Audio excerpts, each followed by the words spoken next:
All right, sorry guys, we are having a hard time finding the live. Okay, here we go. Awesome.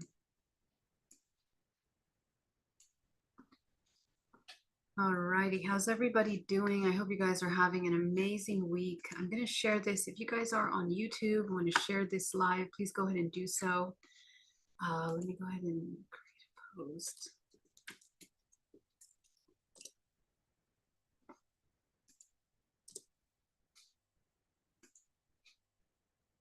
All right, there we go. All righty. So today we have a very I want to talk about a couple of things, really important things that are coming up this week as a theme.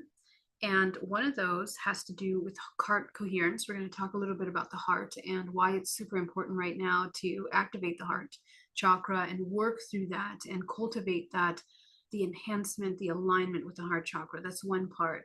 Another part, we're going to talk about feeling emotions, how to work with emotions. I keep getting this question a lot. It's how do we feel the emotions? In one point, you say, don't get attached to the emotion. In the other point, you say, feel the emotion fully. I understand how that can seem confusing. So, we're going to talk a little bit about that because if you don't know how to feel the emotion, it's really hard to get into the healing part of actually the information that is revealed to you through this emotion. And emotions are information. And so we want to learn how to access the information in the body as opposed to getting stuck in the sensation. And we're going to talk about that in just a minute. Okay. So, welcome everybody. Welcome on Zoom. So great to see you. Love you so much. Thank you for being here. Everybody that's on the Zoom, Liza, Emma, Alex, Nicholas, welcome. And on the Zoom, on the YouTube. As usual, it's so much easier for me to get your questions. Sometimes there's a lot of comments going, so it's easier for me to find your questions if they're in capital letters. So if you can put them in capital letters for me, that would be amazing. That way I can read them and find them quickly. Thank you so much for that support. Thank you. All right, so let's go in. I have a couple things that I want to talk first. Let's talk about this question about the emotions. And this question was submitted by PJ, who says, please clarify the concept that we are not our emotions. Okay. You say that some people have suppressed their emotions. Then you say, feel the emotion. I feel confused. So, how do we feel the emotions properly without getting identified? Okay. So, every single emotion that you feel, remember, your body, your multidimensional body, is layers of fields. You have your chakra system, which is projecting out, creating the fields of the body. And the fields of the body are what are interacting with your environment. We are picking up information from our environment consciously and unconsciously. Most of the information that we pick up is from the subconscious mind. There are parts of ourselves that we haven't even addressed, haven't even accessed, and yet we are processing. Let me open the PowerPoint because I want to share with you something about the biological element of feeling emotion. Is really important to understand because otherwise we get stuck in the feeling and sensation body. Okay, so go ahead and open that up for a second. So if you guys want to join the Zoom, you can actually access it through my website. Go ahead and RSVP for SLS, and that way you can join the Zoom. Okay.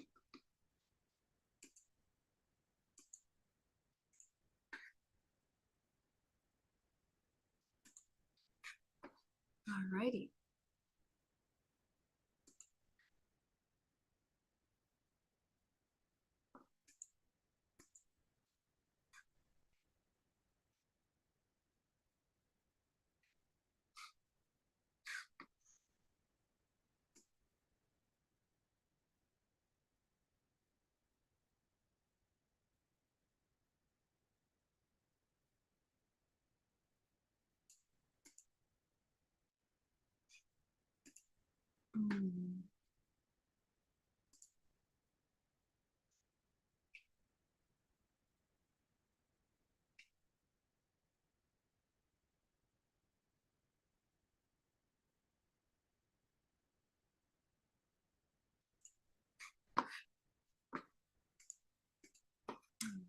Here we are. Let's go ahead and open this up.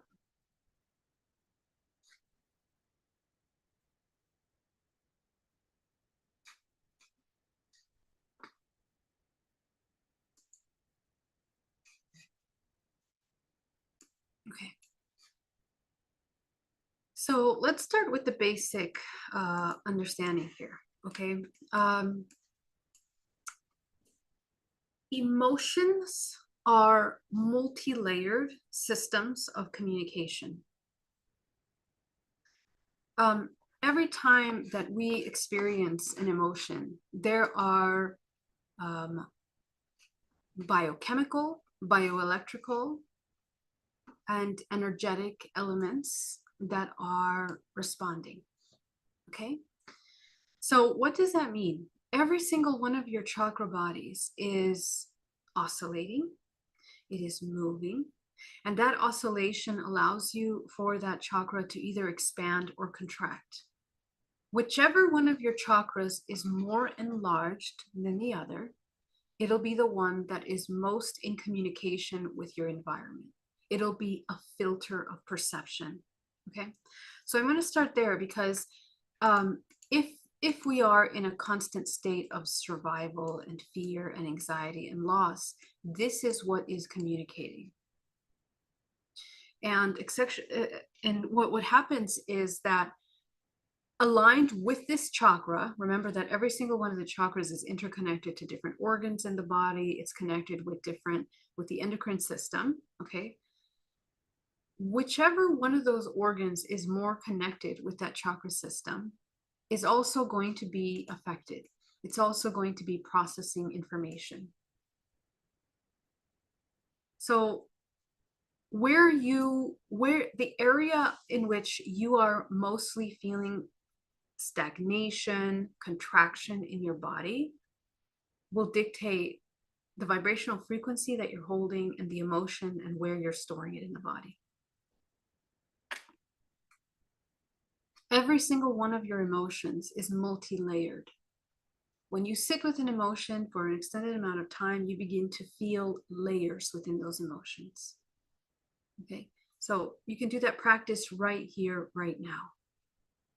You feel the emotion in this present moment, fear. Okay, what is in the layer? And for every person, it's going to be different because the layers of those emotions that you're holding are actually telling you your specific process of how you stored the memory and the experiences emotionally in your body. So in my sessions, every single person goes into the emotion, names one emotion. Let's say fear. Underneath that is anxiety. Underneath that is loneliness. Underneath that is unworthiness. And let's say in this example, what we find is at the core of that fear that is felt in all areas of life is the unworthiness. That unworthiness is what's driving choices, decisions, life decisions, everything. That unworthiness is paralyzing her heart chakra. It's also paralyzing the root. Okay, so the layers of emotions, in the same way that we layer emotions subconsciously, will tell us how we are storing it and where we are storing it in the body. Your multidimensional body is a most incredible, intelligent system. It literally is spheres within spheres. That's what you are. You are spheres within spheres, and only a very small percentage of your physical body is actually the physical. Okay. The majority of your physical body is this entire system of information. And it is processing through your physical body. And your body, because remember, consciousness is a very powerful and delicate system. Where your attention and your awareness is, that's where consciousness begins to emerge. So if your awareness is completely disconnected from your body, completely externalized on the outside, completely unaware of what's happening in your body physically, emotionally, if it begins to completely disconnect into a very myopic perception of your life, of your experiences, that is a powerful filter of perception that is deeply interconnected with the emotional trauma, programs, belief systems that is stored within the body. And it's multi-layered. So when we feel our emotions, the strongest subconscious program that is running at the base of that emotion, at the root of that emotion, is actually the one that is holding all of this energy pattern inside the body. Let's say in the example of the unworthiness, the root chakra and the heart chakra is completely contracted. So what this person's field is going to look like is that the first layer of their body, the first field of their body, which is the root chakra. Well, I want to mention, we have many other fields that are also at a much more subatomic level than the root. But the first chakra that affects the physical, in a direct manner, that is managing the physical material matrix through the physical body, is the root. Okay, so this root chakra at the base of the spine is connected with our sexual organs, with our lower extremities. It's connected with our survival, with the perineum. The perineum is a powerful gateway of your infinite potential. If the perineum is contracted and blocked, infinite potential cannot anchor into the physical body in order for the body to navigate your life experience in a calm, grounded, centered clarity. There is a complete disconnect. Remember the system of as above, so below. Your body is a direct reflection of that management of energy. When we are disconnected from the above, we are halfway human, halfway awake, halfway whole. When we are completely connected to the bottom, and disconnected from the top, we are barely looking at life from a very limited perception. And I want to mention that your ability to manifest into the physical world is absolutely a result of the integration of both systems. We cannot function in this world completely in a state. And what is complete? What is the complete human? Health, harmony, balance, co-creation. Okay. So the complete human is existing in a state of vitality and health. You are a regenerative system of emotion, a regenerative system of creation, emotion being the generative charge into the creative input of the system. Okay. And essentially what happens is that this regenerative system of life force is what creates conduit energy, because you are bioelectrical. How you create in this dimensional plane is through bioelectricity. The more conduit you become, the more creative you are. Creation means that you are manifesting whatever is most in alignment with your higher purpose. What's the higher purpose? To be aligned with natural laws of the universe. Natural laws of the universe, which are here to help us create harmony internally and externally around us. You become a unifying force of all things. So the emotional body is the absolute most important for this process, because your emotions are at the foundation of your creative potential, of the mechanisms of creation, of how to channel this infinite potential into direction, into action. What is action? Your masculine element. What is intuition and connection and vision? Your feminine element. So these two massive energy systems, your feminine and masculine energy systems that exist within your body, in all things, biologically, bioelectrically, biochemically, when we are utilizing one over the other, or we are imbalancing both, the human simply cannot integrate and cannot, is always going to be creating from a very limited perception, a block perception. Something will always be missing, and that's okay, because we are existing in many different creation states, but we want to at least cultivate harmony internally. Okay, so our life experience is about pure experience. Everything that we're experiencing, every experience is meant to help you grow, to help you expand, to help you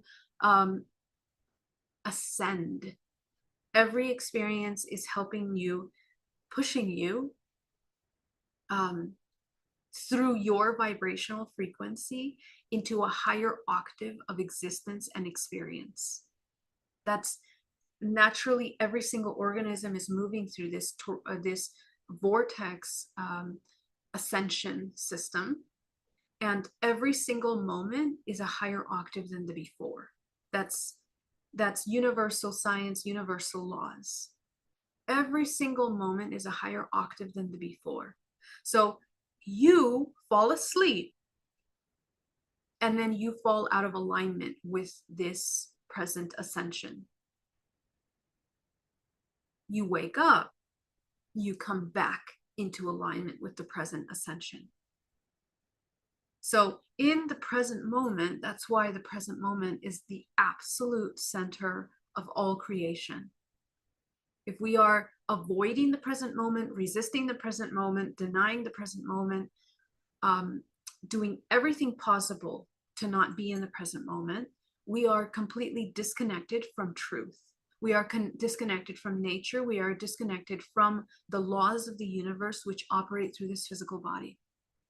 The other part of that is, what does it mean to be in the present moment? It means to be fully in your body, fully present, fully aware, fully able to feel through the senses what you're feeling. And you are a multidimensional being. So you are using the logical mind, you're using your creative mind, you're using your intuitive mind. Three systems that are united. That's the Holy Trinity, are these three systems of the body which manage the lower, the middle, and the upper dantian. Everything that has to do with your physical body, if you are disconnected from it, you're disconnected from entire libraries of information. And your vision in your perception is blocked. The more you exercise your awareness, the more you expand your awareness of your present moment in your environment, your energetic body, which is the one that's intercommunicating with all things around you, this is where you're going to begin to process the information necessary for you to come into alignment with higher wisdom, higher integration of your purpose. And when I say purpose, again, we are not talking about everyone becoming a shaman, everyone becoming a healer, everyone. Your purpose is to come into harmony internally. How do you come into harmony internally? Is that you are integrating the traumas that have not been integrated from your ancestral lineage, which drive your choices, your experiences, your present moment today. So the majority of what is driving our existence right now is actually the subconscious mind and the past. Can you believe that? That's pretty huge. So people ask, why can I not manifest? Why can I change my life? Why can I not move forward? Well, if your entire system is a product of all the processes of the past, and you're literally existing in the past, because your belief system in this present moment is based on something that is adopted from your mother, let's say the way that you feel about yourself, the way that you feel about truth, about your creativity, about your ability to create, your worth is rooted in the way mother and father embodied that, you're not going to know anything other than that. And the thing that humans have to understand, and we'll get to the emotions in just a minute, is that those belief systems are entire fields of energy in your body that are either completely contracted, stagnant, or blocked. Okay. And when we are ascending up the ascension ladder and in our human experience at different stages in our life, different moments in our life, we are constantly moving through different stages of ascension. The more we learn how to cultivate in the body a heart-centered perception, we begin to move in a faster vibrational frequency, and we begin to open the channel of source, which is infinite potential, into the body. When our heart is closed,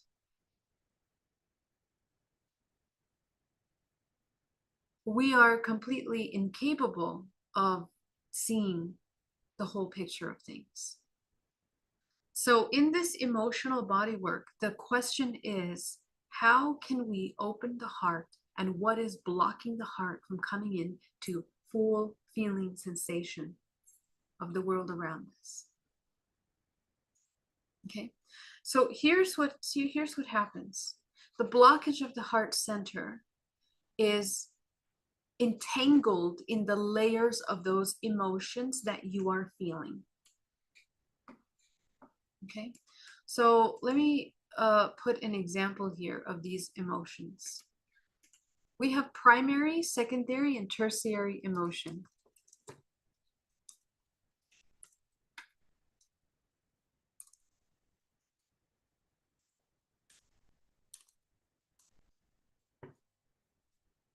Each one of these emotions is essentially dictating, each one of these layers of emotions is going to help you reach the root.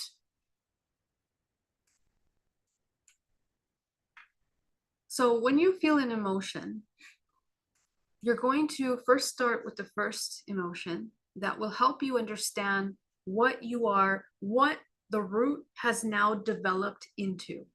Okay, so the root emotion, the tertiary emotion, essentially is the outer layer of the emotion. When we get to primary emotion, that's the root. Okay, so we begin to feel the emotion, let's say in our example of fear, which then resulted in anxiety. Okay, so what happens is that every single one of these layers, the strongest of those layers is going to be the one that is the strongest in your field, bioelectrically, biochemically. Every single emotion has a different geometric form because it's a vibrational frequency. When you embody the Merkaba, you are in a heart-centered coherence. That means that your heart chakra is the largest toroidal field. Your intuition is larger than the heart, and your crown, which is your center of manifestation, is even larger than that, but it's informed by the heart. And the heart chakra is what is the master over the physical body. So if the heart chakra cannot expand if you're not working on the root. That's why in meditation, we have to shrink the first three chakras. The shrinking of the first three chakras allows you to shift the range of frequencies that you're holding in your body so that you can expand your heart. Because the interference of all of the busyness and debris that is in the root, sacral, and solar, it's generations of belief systems that are blocking the perception of what love is. So when you're doing this work, please don't feel overwhelmed. I feel people are completely overwhelmed by the emotions that they feel. It's just information. It's just information. And the more that we get attached to the feeling and sensations of the emotions, What do I mean? Because each one of these emotions are connected with, frequency, and it creates different geometric shapes. You can look at Dr. Emoto's work. I wonder if I have that slide here. Oh, I do. Here you go. You can look at Dr. Emoto's work. Every single emotion is a different geometric form. As you can see, the more negative and lower vibrational frequency the emotion, the more disorder in the geometry there is. The more disorder. Why? Because it's becoming more fractalized and separate from the whole. So it's almost as if you grab a light, and from the little rays of light, you only grab one of those rays, and that is the only focus. The rest of the rays of light you cannot see, you don't pay attention to, but you are the entire source of the light. Okay, so that creates disorder. It is a disharmony, it's an imbalance, it's an incompleteness. We talk about becoming whole. You become whole when you access all parts of yourself. The integration of lower emotions is not to eliminate this emotion, a negative emotion, whatever emotion it is. It's about expanding your range of perception. So instead of just being here in the root, in the fear, in the anxiety, in the rejection emotion, you begin to, maybe there's other ways of perceiving this experience, and you begin to expand your perception.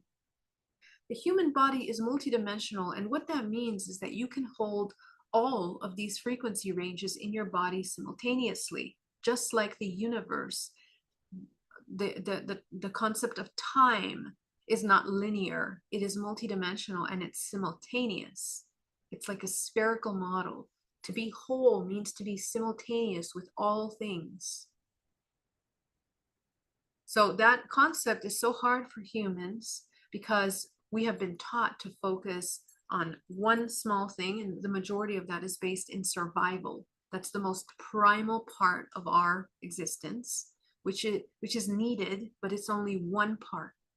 So now we are expanding into a broader range. Every single one of these geometric forms, as it comes more into harmony, which means becoming whole. Notice that when I say harmony, it doesn't mean the extraction of something. It means the inclusion of all things.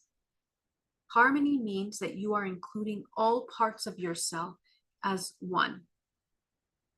So each one of these layers of the emotions that are connected to the organs of the body, okay, are responsible for processing vibrational, emotional data. Every emotion that you feel is going to trigger the contraction of one of these organs, which means that it is going to suppress the immune reaction of these areas of your body. It's also going to suppress blood flow. It's going to suppress life force irrigating into those organs. It's going to contract the optimum function of the organs that process these emotions.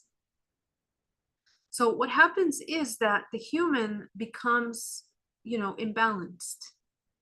In the same way that your organs become, one organ becomes overactive and over processing information, while the other one becomes underactive and blocked, underused, not cleansed, the entire system begins to block out. Okay. So every emotion that you feel in your body is a contraction and expansion of an element of your field. Remember that each one of your chakras is a sphere, and it is made up of little micro spirals that are processing infinite amount of information.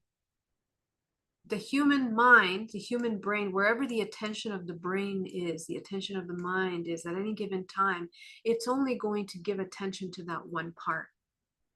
What I noticed in working with the mind, that the longer you grow gray matter in your brain, the longer you sit with yourself in the 0 point, the more expanded your ability becomes to be aware of more things simultaneously. Your vision expands. That's why when we talk about intuition and remote viewing, you can remote view, you can access the vision of a room in other side of the world, and you can see what is happening and feeling and sensing what is happening through there. That all happens through the network which you are allowing yourself to connect to. Each emotion that you hold in your body for a sustained amount of time blocks that vision, blocks that perception, contracts the organs, limits your ability to access this universal truth and align with natural systems of interconnectivity. So the contraction of the field, therefore, in the body, when we begin to contract the energetic body and the emotions in the body, is essentially blocking this vital life force from coming into the wholeness of the system. And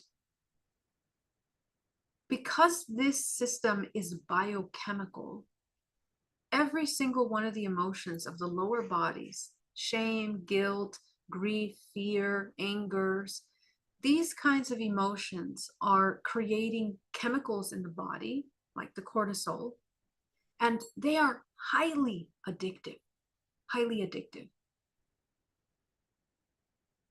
In the same way that we create chemicals in the body that create pleasure, remember that we look for that rise, the adrenaline, and that adrenaline hit that makes you feel alive for 5 minutes is driven by these emotions, these biochemical responses that, just like a drug addict that is addicted to cocaine or to sugar, that kind of reward system, which is a biochemical charge in the body that fills all the parts in the body, makes you feel quote unquote alive for 5 minutes because you're feeling something in the body. But to feel something in the body doesn't mean that it's the most productive for your organism. Feeling is just information. Feeling is a temporary sensation. If like a drug addict, you keep cycling that system of chemicals in your body, what happens? All those chemicals begin to desensitize your system. You become completely disconnected from your awareness, your emotions, your physical body, and all you know is that temporary sensation that is created, that little rush that's created by that by the drug. And that's what we become addicted to. And when you become addicted to something, you are overusing some of your organs. And that is a huge problem for the body. You can be addicted to food. You can be addicted to salt. You can be addicted to sugar. You can be addicted to whatever it is that you are utilizing to escape another part of yourself, will result in complete imbalance of your organism. So when we start to go into this emotional system, now we talked about people that are addicted, but we are all addicted. We are all addicts to our unconscious biochemical responses. And in order to recover from that requires the cultivation of pause in order to reveal what is it, first of all, that we are abusing in the body, and what is it that we're suppressing. So in feeling the emotions, every single emotion that has layers, they're going to feel uncomfortable, because what's going to happen is that what you've been running away from is what is going to be expanded and enlarged in that moment. It's what's going to be highlighted. You're going to feel that very powerfully in your body. And for some people, I mean, we even have physical reactions, but they are not to be identified with. Don't get stuck in the feeling body. Why? Because your biochemical addiction to the feeling of that emotion is just a biochemical response, a survival mechanism that the body has created in order to preserve you, because it didn't feel that you were capable of processing and integrating, because you didn't know how to process and integrate that emotion. So in order to feel emotions, you'll notice that when you feel the emotion and you observe that emotion for some time, people that have been resisting emotions for a long amount of time, they're going to take a little bit longer to sit with that emotion, because they're so used to being stuck in the feelings and sensations that that emotion causes. For example, the fear and the anger that is felt begins to contract your solar plexus,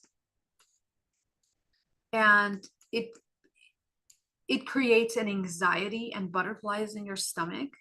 And you are so desensitized to the fact that you constantly feel anxiety and butterflies in your stomach all the time that you're not even aware. You're not even aware that you are actually feeling those emotions repeatedly every single moment of your day. It just becomes a norm. And in conflicting families, and in families in which we have a lot of like high conflict, high stress, all the time, you won't know the difference. That will be the norm for you. So we have to be able to shift the perception out of what is known into the unknown. And that's the scariest part for the human, because we don't know how we're going to handle what we discover on the other side of this thing that we've been resisting all our lives. And for a lot of us, what we resist are actually positive emotions, because they are unknown to us. We don't know peace, we don't know love, we don't know harmony, we don't know we're not comfortable with truth, because we have such limited perceptions of what truth is that we have blocked libraries of information, of understanding of ourselves and others. And that's the majority of the reason why the human exists in survival to begin with. They are afraid of truth. So the process of ascension, the process of becoming whole, the process of expanding your awareness, expanding and activating your intuition, is the process of holding space for all that unknown aspects of yourself. When we feel these emotions that are contracting your belly, you would have to release the contraction in the belly.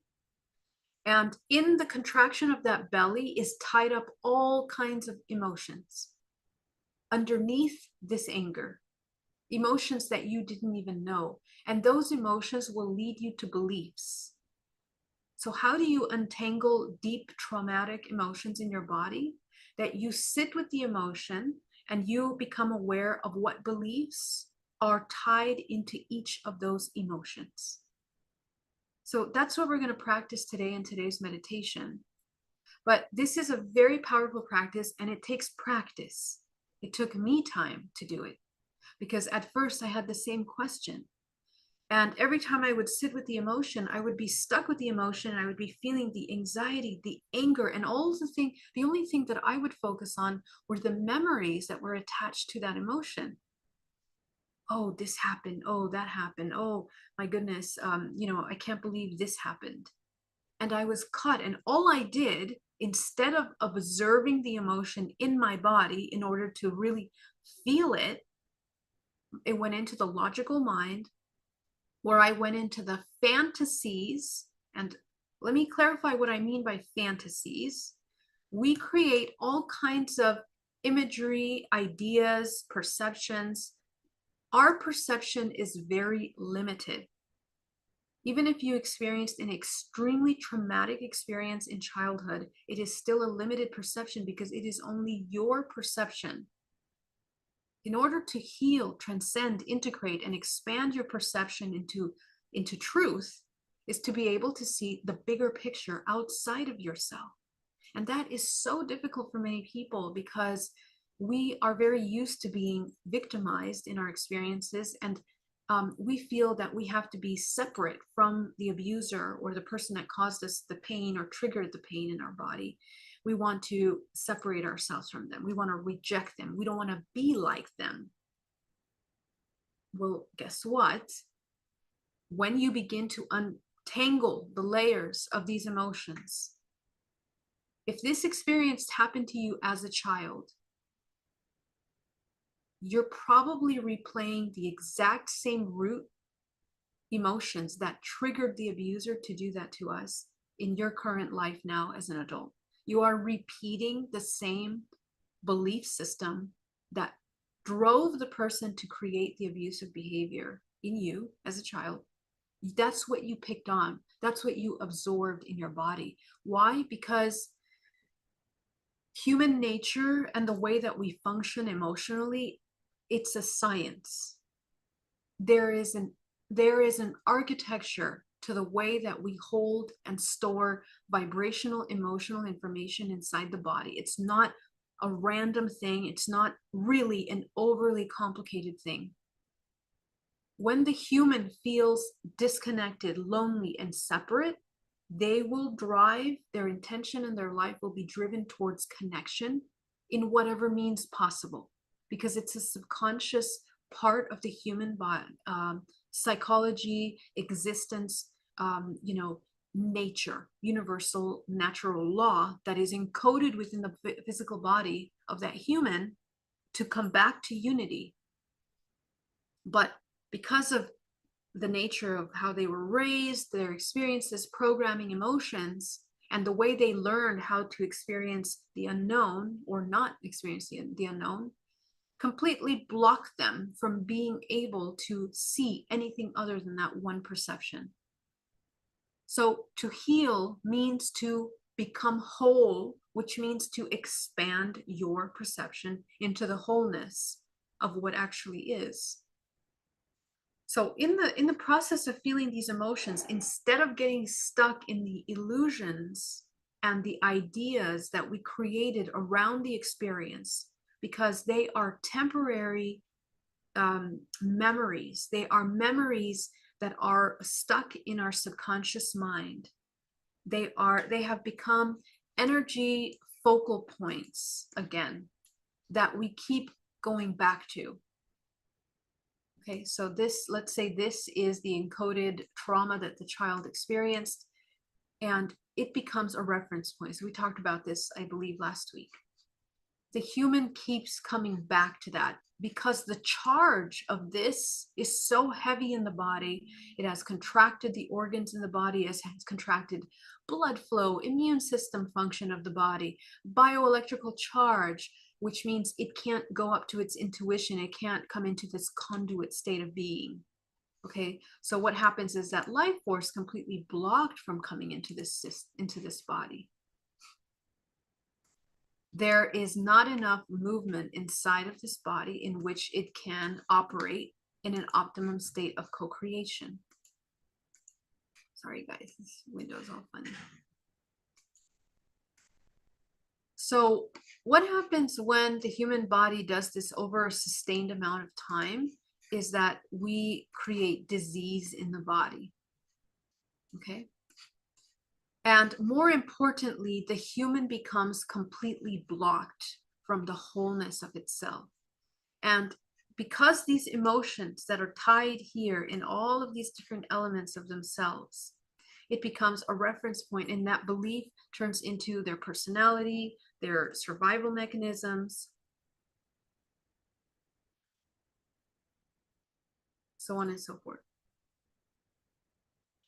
So here's what we need to do in this case. The human needs to begin to, as they feel and acknowledge the emotions, be neutral about them. Neutral. Every emotion that comes up, we are completely neutral. We do not judge. We don't say that emotion is good or bad because we don't know that. We don't know that yet. When we are completely disconnected from the emotions, we are disconnected from our body. The disconnect from your body, the disconnect from the emotions is a disconnect from greater truths. And again, it's a small perception. It becomes a filter of perception. It becomes a filter of reality. What is reality? You create reality. You create your reality. So here's what happens in the physical body when you begin to feel the emotions. We need to redirect the attention from the memories of what happened to the observation of the emotion in the body. This is a totally different thing. Now, there are stages to this. If you have suppressed yourself from emotions, if you come from a family that said you're not allowed to feel your emotions, you're not allowed to express your emotions, this happens especially a lot with men, by the way. As a general rule in our world, we have this ridiculous concept that men are not allowed to show their emotions. They're not allowed to be showing vulnerability. They're not allowed to show soft parts of their emotions. This is completely false, and it is a very dangerous thing to have in the body, because then men end up with severe illnesses, or they start acting out on that suppression of the emotion, which is what is the cause of crime, and the effect of violence in this world is a result of the suppression of emotions.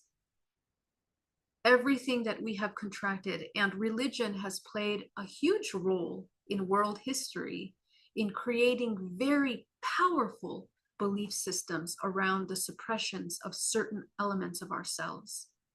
So it's something that we need to look at, because anytime that we exist in a constant state of shame or guilt or anxiety about our natural expression, you are blocking parts of yourself.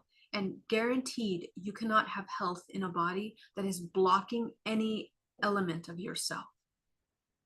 So this is really important, that the human becomes completely disconnected from their physical self.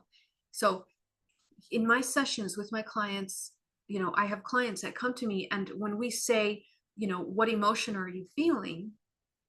They have no idea. They don't even know how to vocalize the emotion. And that's okay. I was in the exact same position when I first started this work, because I didn't know myself. I didn't know emotions. I didn't know what it felt like. I didn't know how to name my feelings. So to feel emotions in your body requires a moment, and in your healing process, to sit with your emotions and feel them, because a lot of you have suppressed the feelings. You have suppressed what it does in your body. Okay, and another thing that I will mention is that in addition to the suppression of that emotion, I guarantee that you have adopted other people's beliefs on how to believe those emotions that you're feeling. Okay, so for example, anger. When I began to look at my relationship with anger, I began to unpack, where does my reaction of anger come from? Okay, and I began to notice, hey, this isn't really the way I feel about anger. And actually, these are not my, I don't really feel angry about that. When I began to look at myself, I began to realize I'm just reacting unconsciously to things without really checking in to see if that's really my genuine reaction. And I found that a lot with a lot of emotions: anger, fears, happiness. I realized a lot of things that supposedly I was reacting happy to actually did not make me happy. So I want you to, when you're looking at these emotions, take a look at, where are you just going with this unconscious reaction when it comes to an emotion. When we have unconsciously repeated someone else's way of feeling emotions, we cultivate a very deep betrayal inside of ourselves. And this is where self-hate, self-separation, self-judgment, self-rejection begins. And it's so deep in your subconscious mind. Unless you're doing this work, you probably won't ever realize that. So, there are many, many elements of ourselves that we need to address when it comes to the emotional body, because emotions is the most important thing to your human experience. It is emotions is the language of energy, which is the language of the universe. And if you don't know how to control the emotions, what do I mean by control? What I mean by control is create emotion rather than be controlled by reactive unconscious states and programming that those emotions can cause and that you are causing with those emotions. Emotion is creation. So wherever you direct your intention to and you fuel with emotion, that is creation. So if you can think of all the negative experiences that you had in your life where you were really focused and you intended emotion in that direction, how destructive was that? Very destructive. And you can see the creation, that destruction is also a form of creation. Okay, so once we are moving away from our attention to the memory of the experience and keep breaking the loop of replaying the memory of the traumatic experience, and you refocus on feeling the sensations in your body, here's how you're going to feel the emotion. You're going to imagine that you are a researcher, you are an investigator, and you're going to take emotions as if you're just investigating them. This will help you maintain a neutral observation of yourself rather than judge. You will try to avoid at all costs the judgment of these emotions. This will help speed your work. If you are stuck in judgment, you will not get very far at all. You are not doing nothing other than repeating the pattern of resistance. Okay, because judgment, again, it's a very limited perception of something, and it comes from even more limited perceptions from which we formulate our reactions to those things. So we want to essentially in the present moment observe the emotion in the body. So here's what we're going to do. I'll give you an example. I'm going to tune into the body, just tune in what emotion is in the body. Okay, and in the body can be any emotion of anxiety. As you sit with the emotion of anxiety, you begin to notice there's a contractive feeling. Okay, so let's see, I'm turning into the body, and then like my tummy starts to contract. Okay, the contraction of your solar plexus, you notice that it's contracting the intestines, contracting the lungs, contracting the heart. Now I'm noticing that my rib cage is tight and I'm not breathing deeply all the way down to the base of my spine. Okay, so now every time I become aware of one of those things, the awareness helps you bring it back into regulation. Okay, so let's say the contraction in the belly, as soon as I become aware of it, breathe into that and release. Okay, so now it's opened up energy into that part of the body. You will also notice your perception will change. Okay, now I go into the intestines and I feel the contraction in the intestines and I breathe into that space. I breathe life force, attention, awareness. The awareness is the key. That is the alchemical force. You bring the awareness to the intestines, into the contraction in the intestines. What happens? Begins to release, relax. Let's say the pain in the body begins to go away. Let's say you had a lower back pain. That lower back pain begins to go away. Okay, you go up to your chest. You weren't breathing properly. You notice you're barely taking little tiny sips of breath from the upper levels of your lungs. It doesn't even go all the way down into the body. Why? Because your muscle system in your solar plexus is contracted. So as you begin to breathe, you expand into the belly, expand the rib cage. A lot of people, when they get to this point, you're going to start feeling anxiety. And let me tell you why. When we are so addicted chemically to these emotions and to the contractive state of these emotions, those contractive states have become very comfortable. They become comfortable and they become your safety. We have equated safety with the survival mechanism. This is an untruth. Okay. And so we have to deprogram. And this is where you reach the threshold into the unknown.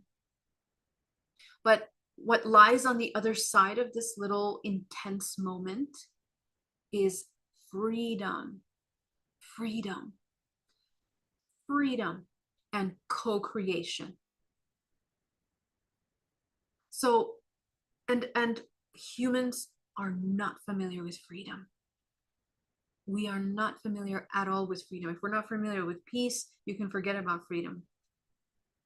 Because freedom requires a human to come into its absolute authenticity and to be able to hold space for that authenticity in their muscle system, nervous system, energetic system. And for there, you're beginning to dissolve the physical body and becoming whole. You're becoming pure energy. Why? Because there's nothing freer than energy, which never dies. It just reallocates. It just moves fluidly through the universe in all potential expressions. Well, that's what you are. That's your true essence. That's your true self. And you've been forgetting that because of this little physical body that you just see as the finite self. And the finite self is a very temporary illusion. So to be able to move beyond this limitation, the human has to feel all of these parts of the emotions. We just looked at one emotion. And it took us on this roller coaster ride around the physical body at all that contraction, expanded information. That is how you observe an emotion in your body.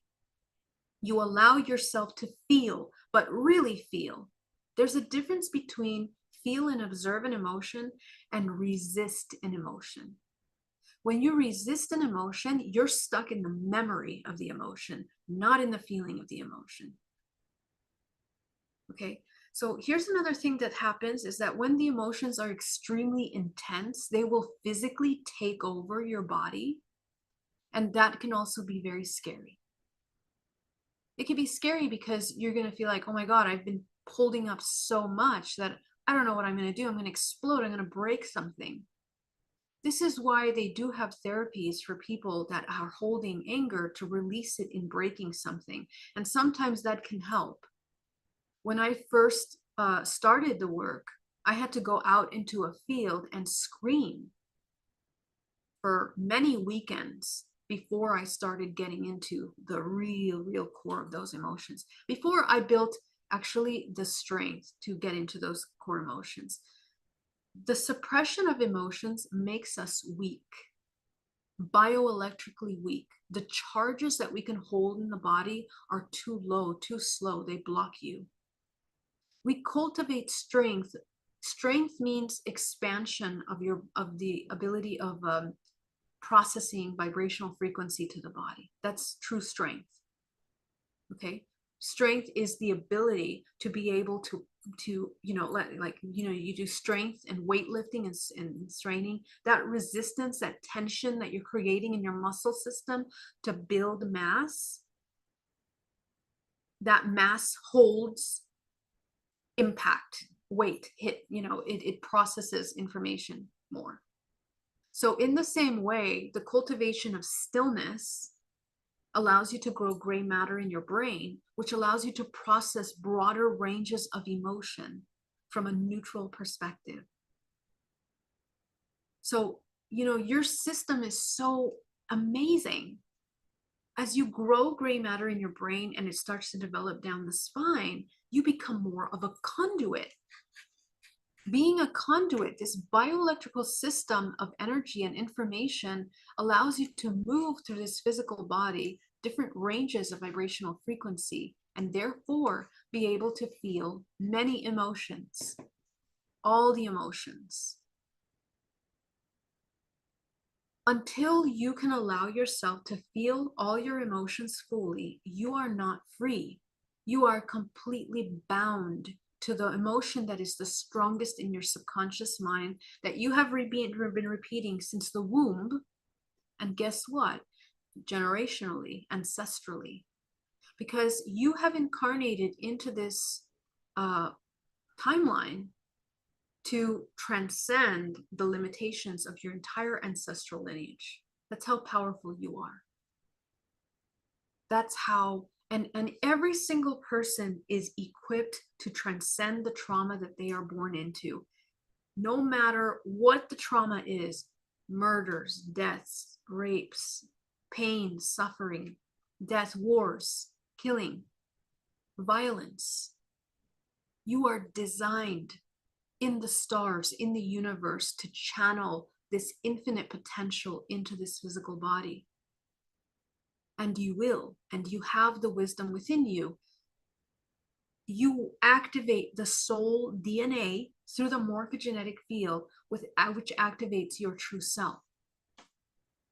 Everything that we're talking about is encoded in the holographic DNA.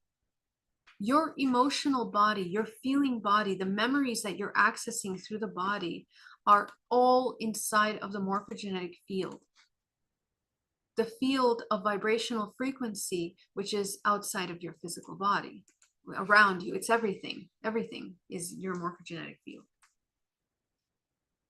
Okay, so this is where we start getting into the serious work. So once you begin to feel and observe the emotion in your body without getting stuck into the memories of it, and trust me, you're not ignoring the memories of what happened, and you will go back to those memories once you have felt the emotion to get to the root. But let me tell you how. Once you feel the emotion in your body and you redirect your attention to the observation of the emotion, you begin to release the tension and contraction against that emotion in your physical body. It will begin to reveal information to you. Because what happens when you acknowledge one of these little coils that have been suppressed for so many years is that you expand it. Awareness equals expansion. As I have been making very clear in many different ways throughout this entire lecture today, awareness equals expansion. Okay, so the expansion of these little coils is information, and what happens is that more memory reveals itself to you. So what happens? Let's say, what was I don't even know. I've used so many different examples. Let's say in the unworthiness, okay? You begin to realize that in that unworthiness, there is a paralysis, a fear, and an insecurity. The strongest of those emotions, let's say you find out the strongest of that one is insecurity. Okay, so you are present with insecurity. You feel insecurity in your body. When you feel an emotion and you observe it in the way that I'm explaining to you, the emotional impact and in the sensation and feeling body, the reaction that you have inside your body will pass. So emotions are actually very short-lived experiences, but we prolong the feeling of the emotion because we resist it. Okay, that's another thing I want to make very clear. So if you feel the emotion and you're in a state of resistance, feeling that ugly feeling in your belly, you're just stuck there. You're like, oh my gosh, I keep feeling this constant feeling contraction in the belly. You are tied up and you are fascinated by that pain, by that contraction. So actually, to observe the emotion, as I mentioned, will allow you to feel the layers of the emotion, which will open up even more memories.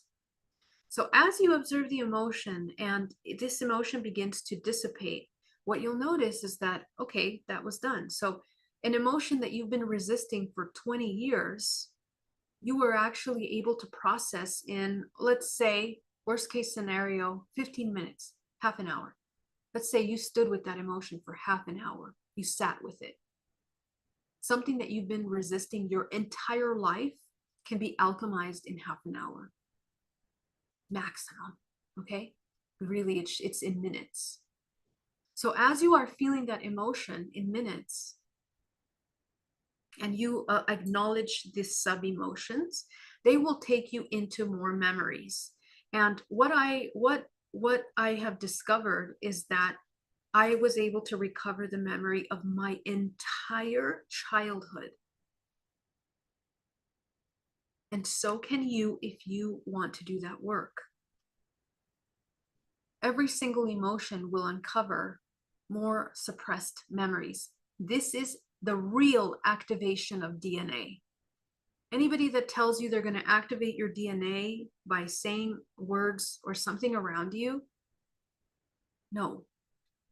The real activation of DNA is you coming into your universe, expanding your universe, becoming a conduit, embodying the source in your body, which can only happen when you make room for source in your body. You make room for source in the body by deprogramming the matrix. You're not being of service to anyone else. If someone waves the wand over you and they say they activated your DNA, no, because the true transformation of this universe is through each individual human, because each individual human is an entire universe. And through the muscles, through the alchemy, through the release of emotions, we are releasing from your physical body, which is connected to the morphogenetic field, which is connected to the ley lines of this planet. Your body is a fractal of the earth. When you heal the contraction in your belly, you're healing the contraction in, let's say, I don't know, I'm going to give an example, Mexico. The ley lines of that sacred vortex point on this planet Earth. And I don't have time to go into that lesson right now, but your physical body is literally a fractal of the world. When you heal different parts of your body, you are healing the collective, because we have cords that connect from our body to all of these different parts of the world. And within that is encoded through the bioelectrical memory system of the membrane of the morphogenetic field, is all of these memories encoded in vibrational frequency. So when you do deep DNA reprogramming and you begin to uncover the root of these emotions, you begin to uncover memories, and it's even going to go into memories of your parents. You can uncover those memories through quantum non-locality. All of this information is available through your body. I was able to tune in to what my parents went through without them ever having to tell me what they went through. And with clients, even with parents that have passed away already, you can recover the memory of what's happened through your field. Because in your DNA, you have those cells in your body. You have that information. To have a cell in the body of another human is an entire universe library of their information. That's how fractal system functions. So we literally have encoded our parents, our grandparents, great-grandparents, and all the way down to our ancestral lineage.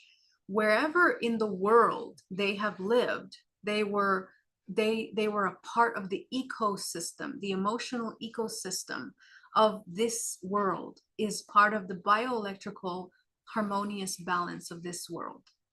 So as you begin to access your emotions, you're going to access the inherited memory through your emotional body. Trauma stores 20 generations inside of your DNA. 20 generations of trauma is 20 generations of memories that you have access to.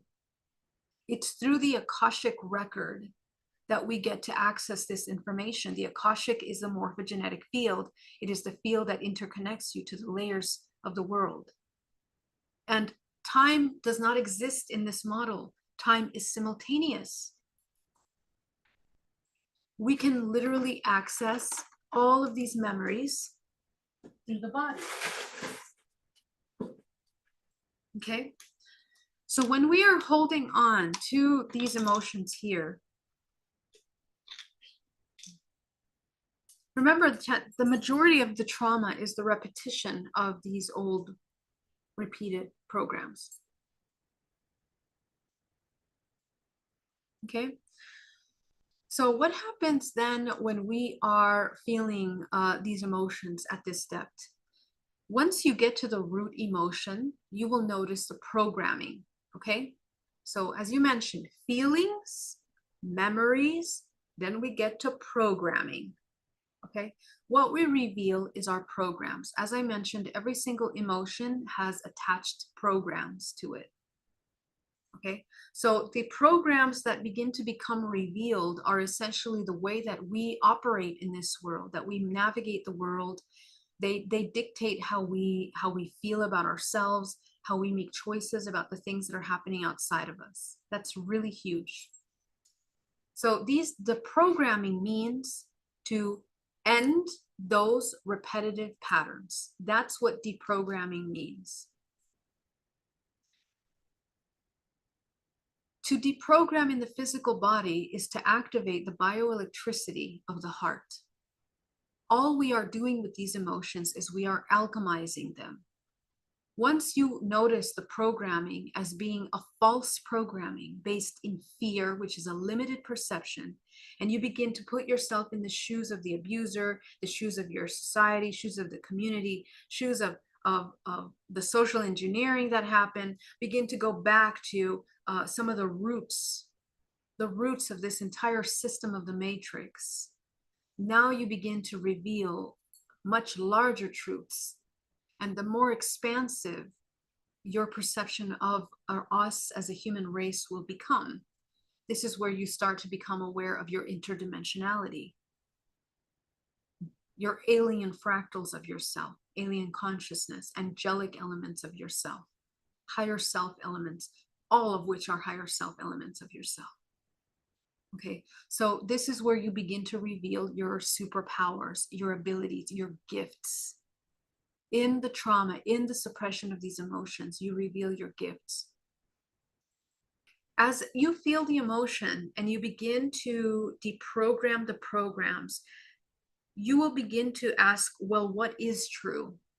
If all of these belief systems and emotions that I have felt are only a partial truth, what is the rest of it? What's the complete truth? So as you begin to look at the root emotion, let's say the insecurity was rooted in a fear. What is the opposite of fear? Okay, love. Why do we look for the opposite? Because we exist in a dualistic architecture of a system. The architecture of this matrix is dualistic. You need to understand that.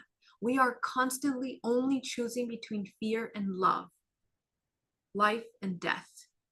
We are choosing from those two. That's what this human experience in the physical three-dimensional realm is about. When you understand what you're choosing all the time, you'll understand how to create. Because if you don't know that choosing from fear results in death and choosing from love results in life, if you don't know that, and if you don't know what that looks like and how that's supposed to be expressed, lived, felt, created, you're just going to be creating death all your life. Okay, destruction, pain, suffering, limitation, poverty. Okay, as opposed to life, vitality, regeneration, health, longevity, abundance, wealth, creation. So the integration of both of these parts is what creates the whole picture. This is not about separation, even though you're choosing between the two. That's a conscious choice that you're making as a conscious co-creator. But the choice that you're making is the integration of both. Okay, so here's what's going to happen as you start to feel the emotions and begin to recognize new emotions. Love. Oh, okay, love. So love is the opposite of fear. Okay, so what does that look like? So now you're going to go back into your physical body and you're going to observe in your physical body, what does that feel like? Chances are a lot of you don't know. You're not familiar with it, and that's okay. What you're going to do is that you're going to reference the closest thing to that you know, because entangled in that are little seeds, little feelings, little understandings of the truth of that emotion. I in my life had to go back to a memory of myself with a little puppy. And I was like, oh my gosh, this is the time where I was 100% present, 100% feeling love, compassion, joy, innocence, purity in that moment. And from that moment is where I learned what love was in the bigger picture. Because as you feel the emotions of that little connection with the puppy, what's in there? Happiness. You see, we have become desensitized from our positive emotions. Happiness, oh yeah, happiness. God knows what that is. Some happy-go-lucky person that has no self-control, no awareness, right? We have such profound programmings around emotions, judgments, that we are ignorant of what truly these things are in humanity. So happiness, what is that? What does that look like? Peace, harmony. Okay. And if you sit with those, you begin to activate DNA once again, in the same way, that you expand the vortex points of your chakra system. Let me find that. Hold on a second. Where did you go? In the same way that you're expanding these little vortex coils of your toroidal field, of your chakra body, of your emotional body, you are the same parts that became contracted from maybe resisting an emotion. Remember that the resistance of your emotions, you're not only resisting the positive emotion, the negative emotions, you're also resisting the positive emotions.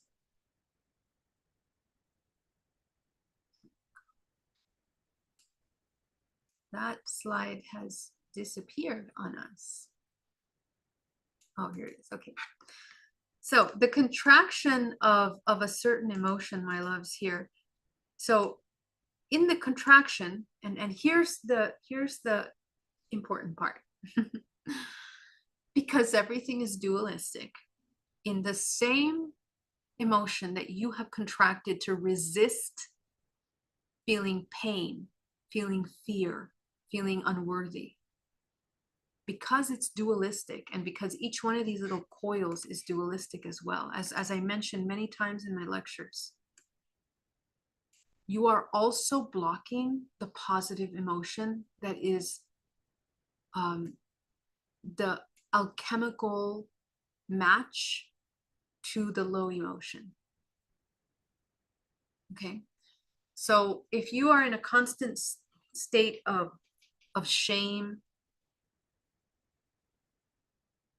the opposite of that being expansion, freedom, creation, is trapped in that shame that you feel. So this is how we block ourselves. And so our entire physical body, again, it's only running one frequency. This is why, as you begin to heal yourself, as you begin to expand your chakras, your chakra body, clean your chakras, which means bring them into neutrality from all these imbalanced perceptions and emotions. To come back into balance means to become whole again. So in this one little coiled part of you, let's say this is the back of the chakra, you've contracted all of your ability to receive love in your life because of the trauma that you've experienced. You don't know love. You've not felt it. You're not familiar with it. So as you begin to feel the emotion of love in your body, to replace and to alchemize, it's an alchemization of the fear. Now you begin to recognize what the opposite of that is in your physical body, which is the activation of DNA. Each one of these chakras is a holographic projection of your DNA. Okay, so this is where we start coming into really who you really are, what you really are, your core creation.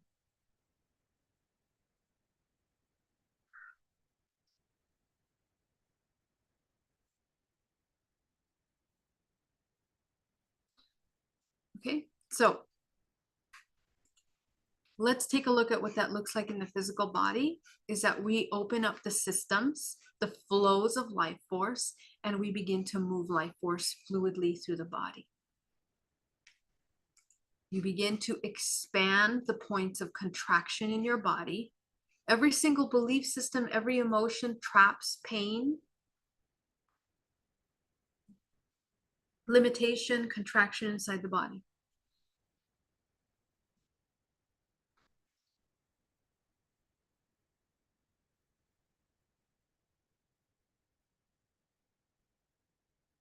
One moment.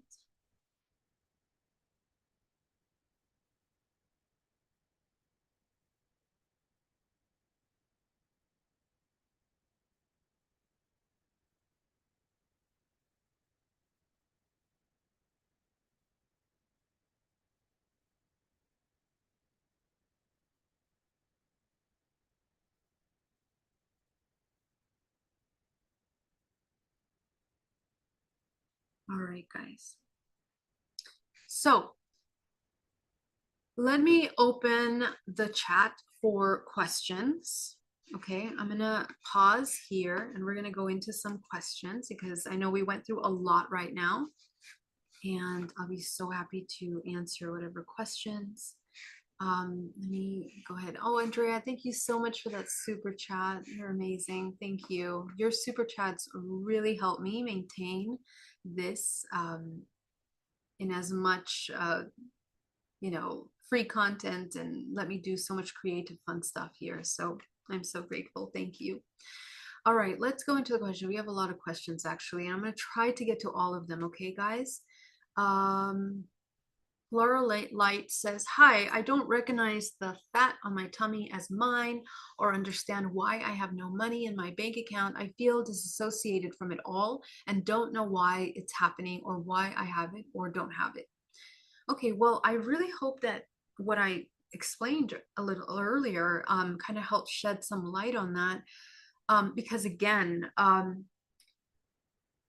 you see, even in the wording, I don't recognize the fat on my tummy as mine. So this is the thing. See, we want to separate ourselves from the things that we feel are not good, or maybe the things that we don't want to accept or reject about our physical body. But in that is an entire universe of information. Okay, so it is super important for us to begin to reconnect with our body and speak to the parts of your body. As I mentioned, this is a communication. So when we sit with the emotions, go into the fat. Let's say in this example, go into the fat that's there. What emotion is there? What emotion is stored? Okay, I've done this in my own work. And what I found was a feeling of rejection, or a feeling of what was it? It was rejection, and it was something really specific. It was like, I can't remember right now. It was a rejection, and it was a feeling of like not being rejected by others, that caused me to create like a protective layer. Okay, so a lot of the reason why we store excess fat in the body is protection. And I've noticed in my practice that a lot of people that have a lot of suppression of emotions for a long amount of time, especially those that have had a strong abuse in childhood, especially sexual abuse, okay, or some kind of emotional abuse or violence, we tend to put on the weight in order to protect our physical body. Okay, and it's funny because we need to cultivate gray matter as opposed to fat in the body, because gray matter is more conducive than fat. What the body does, a body that is really disconnected from itself will store fat. Okay, so this is part of the imbalance of our organism in the body. Okay, and I'm not talking about what size you should be or how your body should look. We're not talking about that. We are talking about the suppression of emotion, which causes imbalanced habits that are causing harm inside of your body. That's what I'm referring to. Okay, because there's no perfect form, there's no perfect way of being. You know, in my opinion, your eating habits and the way that you take care of your physical body is a direct reflection of your internal self, emotional, biochemical. Okay, because if you're deeply if sugar is like the only love you've ever known, the only kindness, the only compassion, the only sweetness you've ever known in your life, yeah, you're going to be addicted to that. That'll be your only source. You'll be identified with that. Okay. So what happens is that, you know, we need to simply get to the truth, to the real thing, the real thing. Whatever it is that you're replacing or substituting, come back to the real. Okay. And then to feel that real part of you in your body, that real compassion, real love. And again, all of these things that we are pursuing, that we want to feel, love, you know, compassion, connection, can be given by the self in order to recognize it in the external. Okay. Because another interesting element of healing that I have noticed, because we are so disconnected from our physical bodies and our emotion, and because we lack the awareness of what joy, happiness, you know, genuinely is in us, we often haven't recognized it in our life. And one of the most healing parts of my healing journey was noticing how much love was actually in my life that I had not seen before.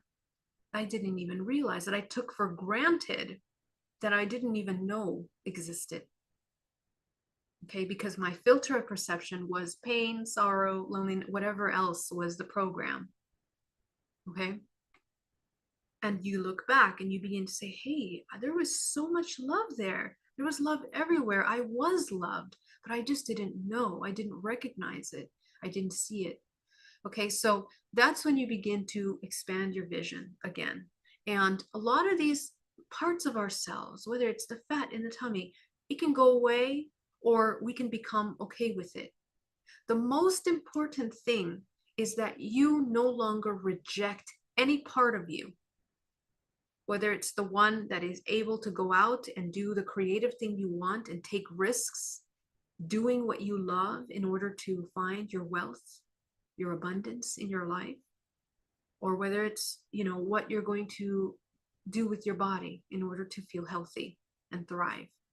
So any part of us that we disconnect, we need to reconnect. The answer is reconnection. That's the nature of the universe. That's the natural flow of life force in this universe. And to be one, to become one with all, means to embody the source. Okay, so this is what we want to cultivate. My daughter is disturbed with her thoughts, but she won't allow my help in integration or relaxing exercise. She won't accept my help, but just wants to complain about her scary, tight chest. I get annoyed. Okay, so yeah, in this case, we have to become, so there's a couple elements here. First of all, communication has to change in the dynamic, because usually when children come into a point where they start having panic attacks like this, it's a severe disconnect and feeling of abandonment or lack of communication and ability to express and communicate with the world around them. So we need to change the patterns of communication somehow in order to address the root of what is happening. And if you are already observing the root of the emotion that's happening in your child, to directly address that, hold space for that, allow the conversations to come out. Okay, so in this case, you know, we cannot, I don't know how old your child is, but we cannot control any other human. Every human has to, even our children, even us as parents to the children, we have to know how to hold space for our own development, our own growth, our own light to emerge. But we can be an example of how to regulate our emotions. We can be an example. I know when I've had panic attacks, when I see my father, for example, who is super grounded, that groundedness really allows me to mirror that. Okay.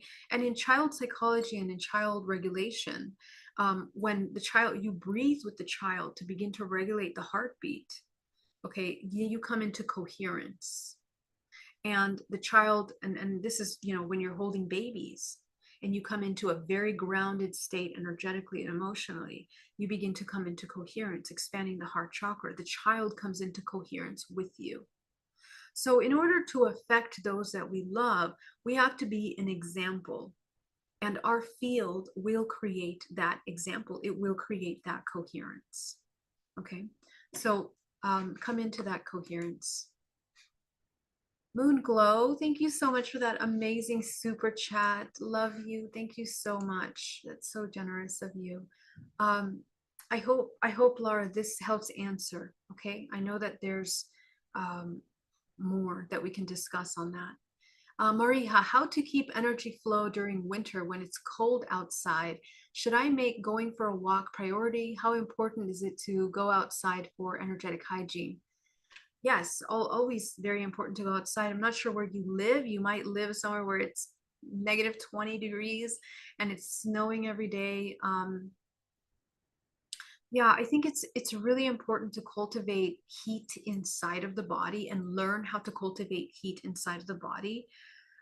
One of those ways is cold plunging, which I myself have not totally conquered yet.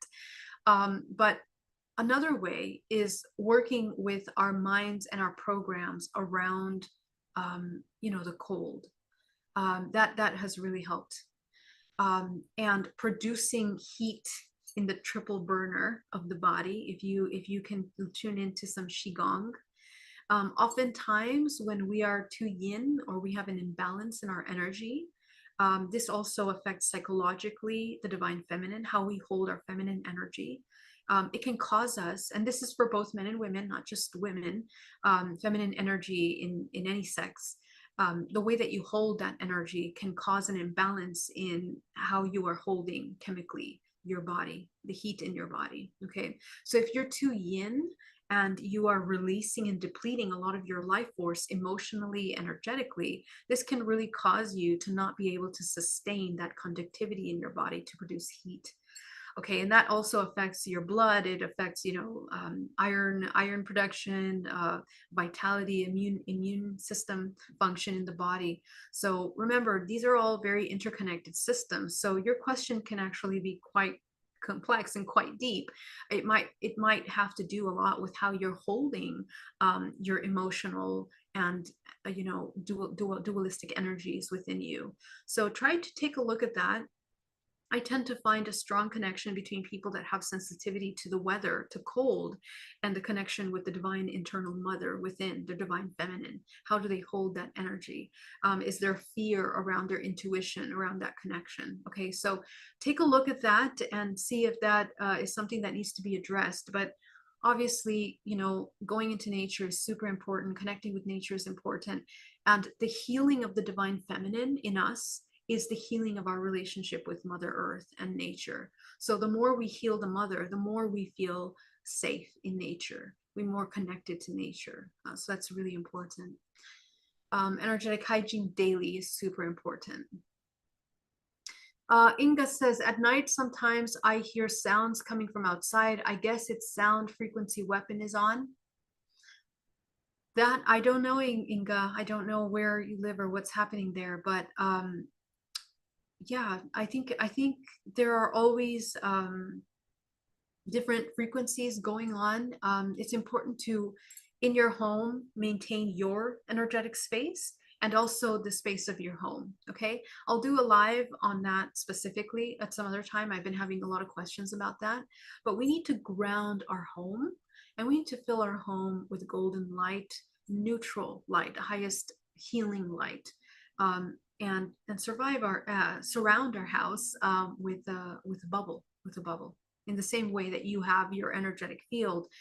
Your home can also have an energetic field, and to create nice conductivity in that home as well.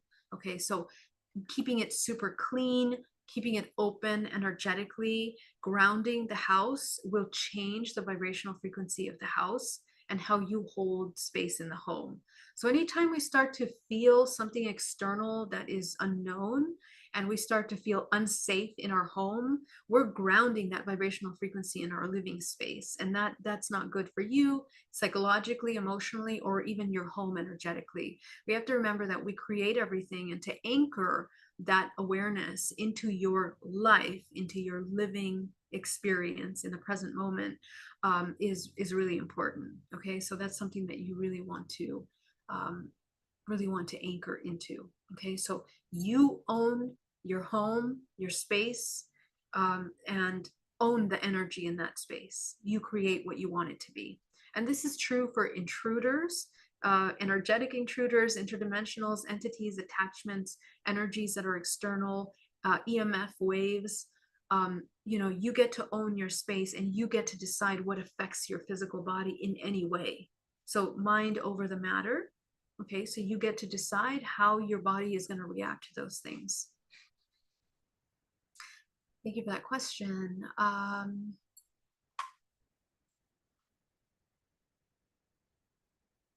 Okay, Maria says, how to erase memories, forgive and forget. The alchemy is to not erase the memories, it's to go into the memories, as I was mentioning earlier. Okay, so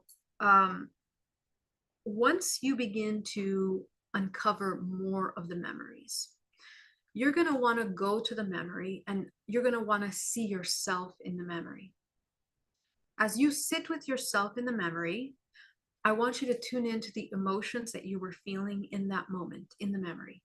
Don't get too caught up on the events that are happening in detail. And what I mean by that is, don't come into survival mode or insecurities or doubts or judgments of what happened.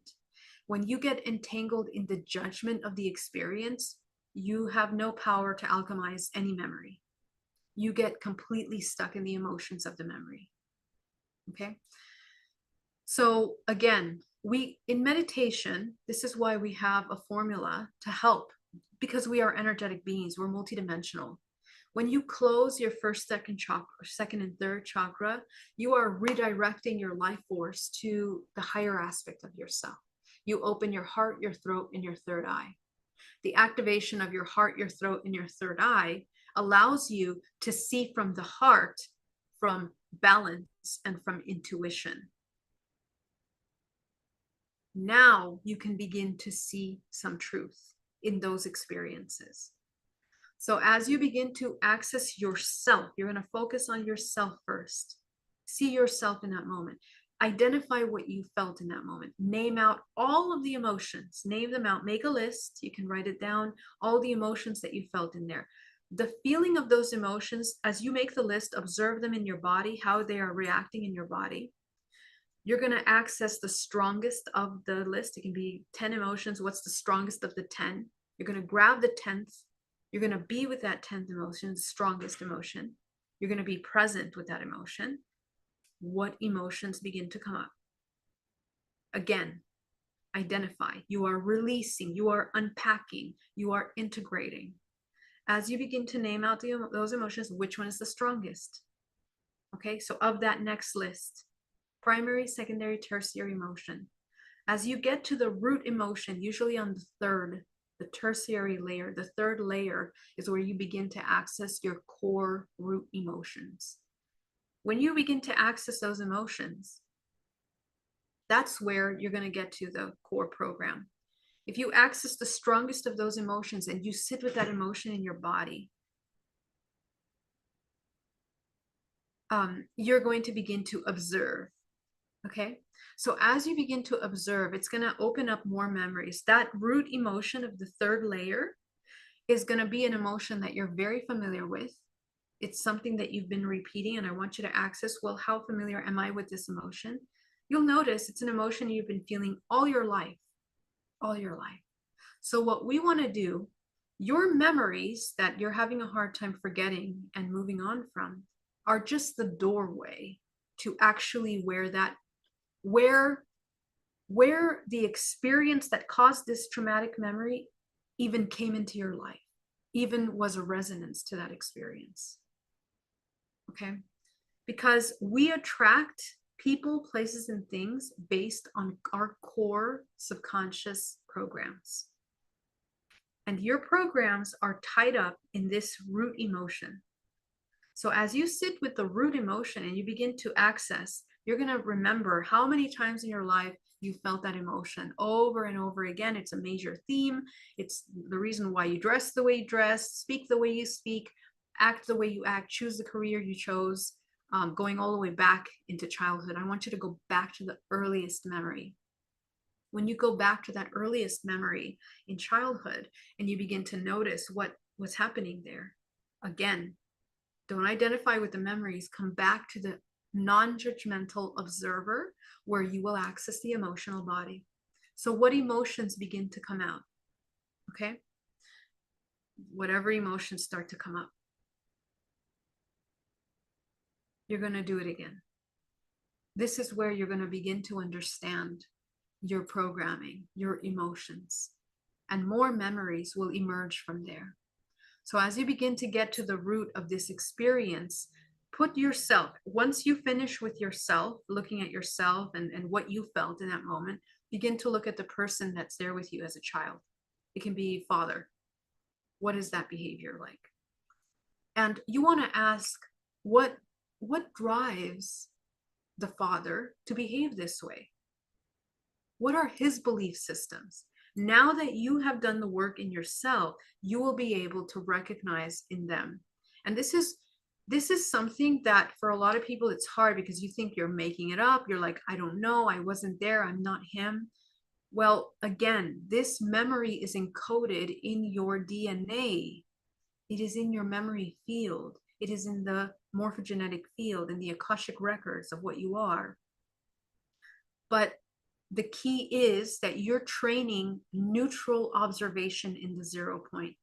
If you go into this work without training yourself to close your first 3 chakras and cultivate the 0 point, you're only going to see what you know.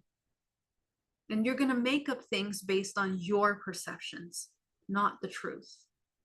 Okay? So that's why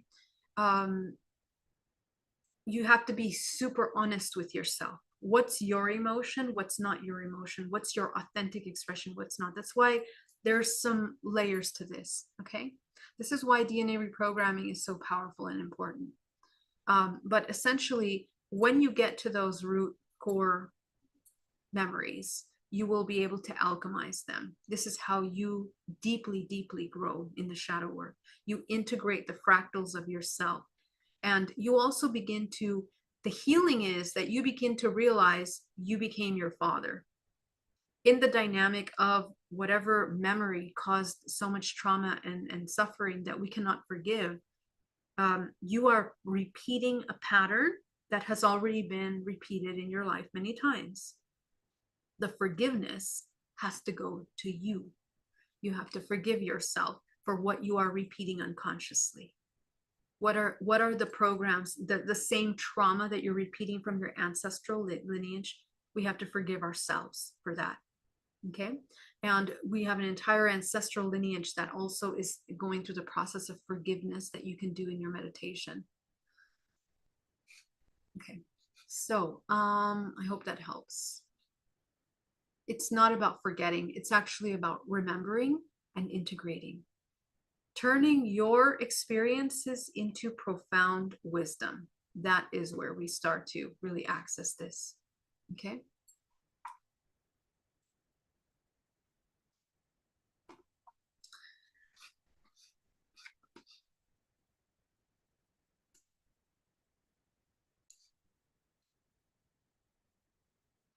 Emma, can you translate that? I don't have time to translate right now. I'm so sorry.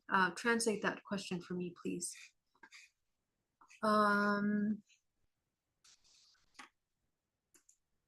right, guys, let's see. What other questions do you have? And then we're going to jump into the meditation.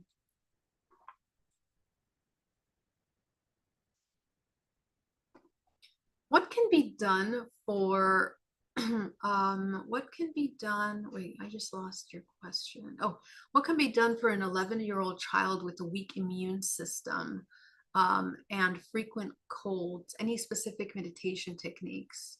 So that has to do with the heart, okay? The heart and the lungs.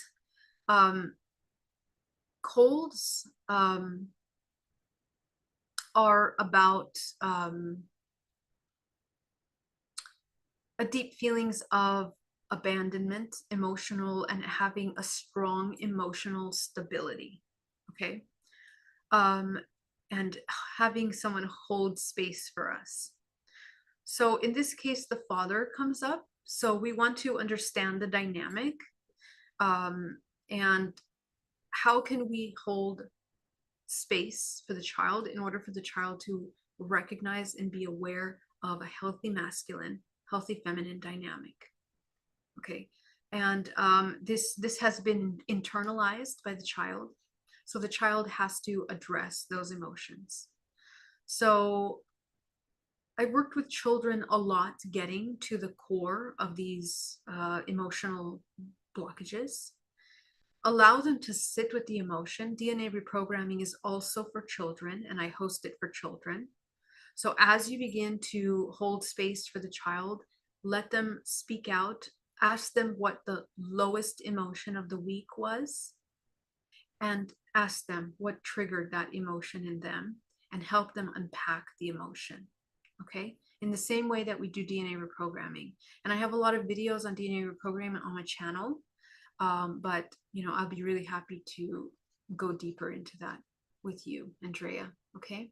So focus on heart center coherence, have the child expand the heart, have the child feel love in the body, gratitude for themselves, and love for themselves, compassion for themselves.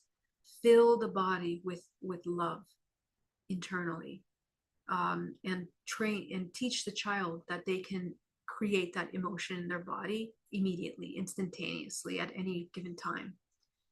Okay.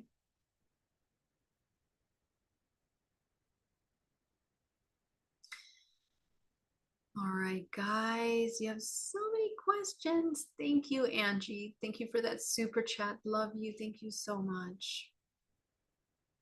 All right, Nico says, if you are centered when we are around others, what suppress emotions?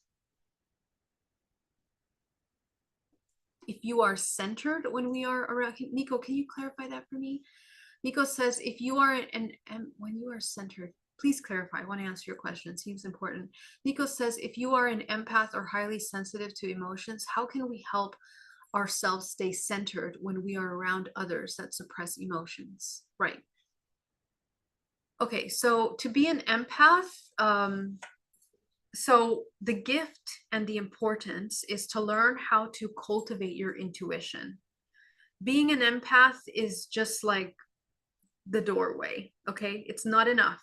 It's just the beginning, guys. And a lot of us, we are so proud about being empathic, but the problem is like it's kind of like we don't cultivate the art. We haven't mastered it. It has to be mastered. It's something that has to be refined. Your empathic abilities are a natural ability that every single human has. And the more empathic you are, the more you have to train yourself to regulate your nervous system and to connect with yourself and to do the shadow work in order to know the difference between yourself and the other. It's extremely important. This is energetic hygiene. This is emotional mastery. This is the healing of your body. So first of all, basic energetic techniques that you can do: grounding. Okay, imagining yourself connecting to the center of the earth all the time. That imagination process, that visualization exercise will keep you forced to be in the present moment, because you can't be lost in something happening and forget your body when you have to be grounding. Okay, so it's a really powerful and helpful technique to keep you grounded. You're going to visualize your bubble, because we have to understand that we are energetic, and we have to brainwash ourselves to truth that you are a multidimensional being that is constantly picking up emotional energy and information from people at all times. However, you get to choose what actually triggers an effect on your physical body, on your emotions, on your energetic reactions. If you don't know that you have the choice to choose, you're always going to be depleted in depletion mode, centrifugal. Okay. When you maintain your bubble, you begin to program yourself of your parameters of frequency and utilize your energy in order to communicate rather than be communicated with and just being in reactionary state. So really important for you to do is to ground, come fully into your body. Don't avoid being in your body. Be aware of your energetic space. Walk around and train yourself to have your bubble around you in conversation with people. And that will maintain you in a neutral observation, because you have to be aware of your bubble. You have to be aware of your body. You're also fully here in the present moment, and you're also present with the other. Okay. So immediately it'll bring you into the observer state. Never judge anything that is occurring. Just observe. While you're here, you will very clearly know the difference between your emotions and someone else's emotions. And this, at first, it's going to feel uncomfortable because you're going to have to come into, guess what, vulnerability. When you come into the present moment and you're in a state of observation, you are naturally authentic. Okay. And that is something that for a lot of us, we have to learn how to train ourselves to be, because most of our actions are resistance, fighting, protection, contraction of our environment. Oh, that person has negative energy. I'm going to contract myself really tight so they don't touch me. They don't pollute me with this negative energy. You are basically vibrating at the exact same vibrational frequency, a complete disconnect from your body and the mastery of your awareness. Okay. So in this case, to be still and to be able to hold space for your authenticity will help you clearly delineate the difference between you and the other. You cannot get confused if you are deeply connected to yourself. Okay. And of course, as you are practicing this, you will become very clear that how resonance works. The more you connect with the other person at this level, you will understand what brought you in resonance with this other person. What's the purpose? What's the intention? And to hold those boundaries, necessary boundaries. Okay. So the key is no suppression of emotions, come into authenticity. That's why I ask you, do this work before you start your day, because you want to have that practice down before you go into a very busy energetic place that it's going to be hard for you to grasp your grounding when you're there. It's better to cultivate this as a daily practice when you are with and without people, every moment of your day, every moment of your time. Okay. Question: law of attraction and assumption say looking back is bad, and they use revision to recreate the past. I never felt comfortable with that. Law of attraction and assumption says looking back is bad, and they never use revision to recreate the past. I never felt comfortable with that. Yeah, I'm not sure what law of attraction or what part of the law of attraction mentioned not to review your past, but you see, and I also hear this in psychology, but the thing is this: you are living in your past. Okay. In fact, you do nothing but live in your past. If you are living in suffering, if you are living in denial, in fear, in contraction, in illness, you are living in the past. You've never let the past go. Your entire life is defined by the past. So actually, to sit in the present moment and access through your emotional body the memory and the history of emotions that you have been repeating is essential for you to no longer repeat that. Okay.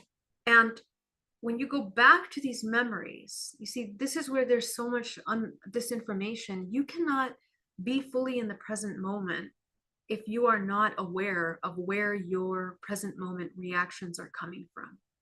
So it's super important for you to heal and integrate the fractals of yourself. And by revisiting these memories that are where are tied up your awareness, your wisdom, your knowledge, that's your freedom.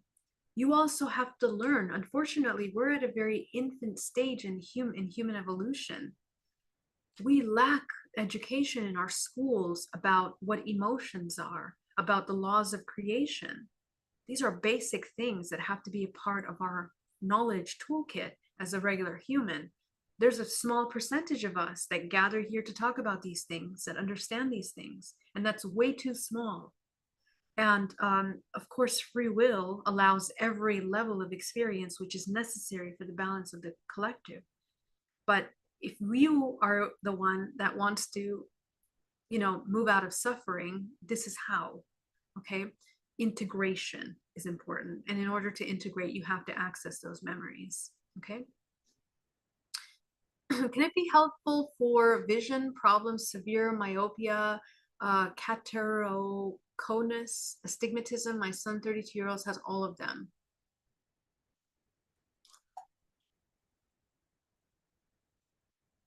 So when we have severe kinds of problems like this is an ancestral problem. Okay, so it has to do with vision and our ability to see truth or hold space for truth, for complete truth, even uncomfortable truths. So what I would look at, and it doesn't mean it's going to heal him overnight, because these are, deep anatomical issues now that have manifested.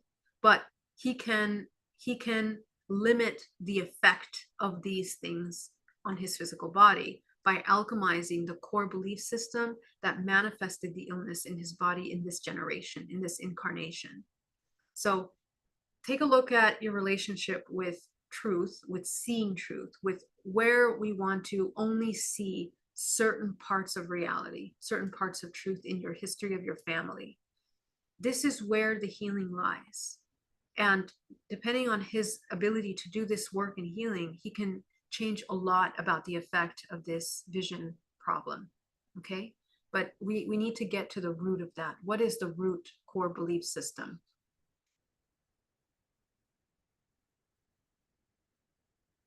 Ryan, thank you so much for that super chat. That's so wonderful of you. Thank you so much. All right, so in the chat here on the Zoom, let me see. Emma says, before judging your brother, you must have walked several moons in his moccasins and shoes. Native American proverb. Yes, beautiful. Love that. iPhone 3 says, have you dealt with anyone that has chronic brain fog? Yes, I have, but as a result of different reasons. So it depends what the reason of the brain fog is. And then we would have to look at that and get to the root of that.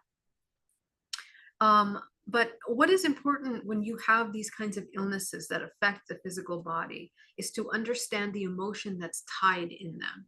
Every single illness has a somatic root that we can work with to begin to alleviate some of the symptoms and heal and potentially eradicate whatever the illness is in the body. As long as the human is willing to let go of those belief systems that caused the problem. Okay. So in that case, I would need to know, Brian, what is causing it? I mean, do you know what's causing it? Is it connected to anything else? You can go ahead and put that in chat, or you can unmute yourself if you want.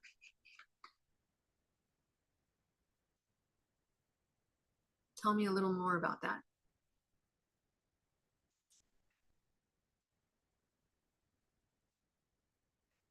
I'll give you some time to write that in there. Let's see. Fabrico Figueroa, hablas español? Yes, I do speak Spanish. You can catch my Spanish channel on my other channel, Geraldine International. All right, guys. Brian, did you want to jump in with that? I'm sorry. Yeah, oh, yeah. I was on mute. Thank you. Well, so it possibly could be related to, I had COVID a couple of times. Now, I don't specifically know. I'm 49 years old, so we age. And that very well could be just part of it. I sometimes maybe, I mean, it could be attributed to, sometimes I sleep 5.5 to 6 hours. Okay, that's not helping. But I do know that specifically that I think that it's been a little bit more pronounced, Mm.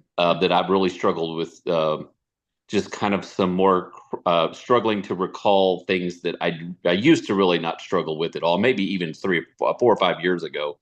And it just seems like it's been a little bit more prevalent and more pronounced. Kind of, I don't think I'm suffering from dementia or anything, but it just seems like it was just quite a substantial increase of that issue in the past 3 years. So thank you. Yeah, absolutely.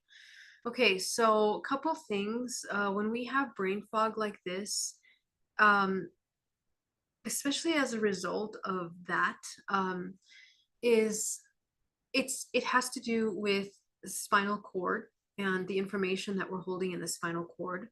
So actually, to be able to clear this out, we want to clear out the blockages that we have in the chakras in the back of the body, especially in the lower back of the spinal cord. Okay, so this is specific to you, Brian, but for other people that are also challenged with brain fog as a result of that, we have to clean up because yeah, well, I can't talk too much about that, unfortunately, here in this live at this moment. But I will give you general. As a result of that, what happens is that the stagnation of emotions gets blocked in the lower part of this spinal cord, and it affects the flow going into the brain, the blood flow into the brain. Okay.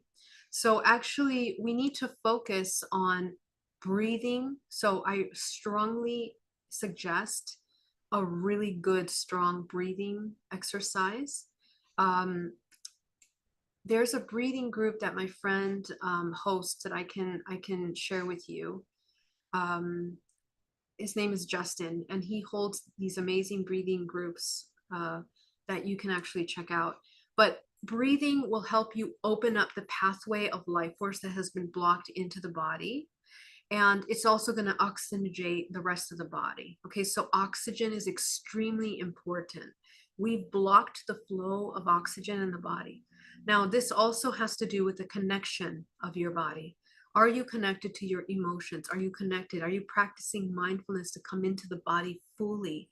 Or do we usually come outside of the body, and are we not wanting to be in the body present? Okay, so this is a direct sign of what happens when we have this kind of brain fog. But the breathing will help open up this entire spinal cord to begin to move the life force through the body. And I also want to invite you to, when you're doing the breathing exercises, that you're breathing from the perineum down up into your crown, okay, up into your pineal gland. So these opening the channel of life in the body will help open up this air pathway into the brain. So we need to do some, exercise is really, really important. Make sure that you're doing a lot of exercise to allow the energy to move to the body.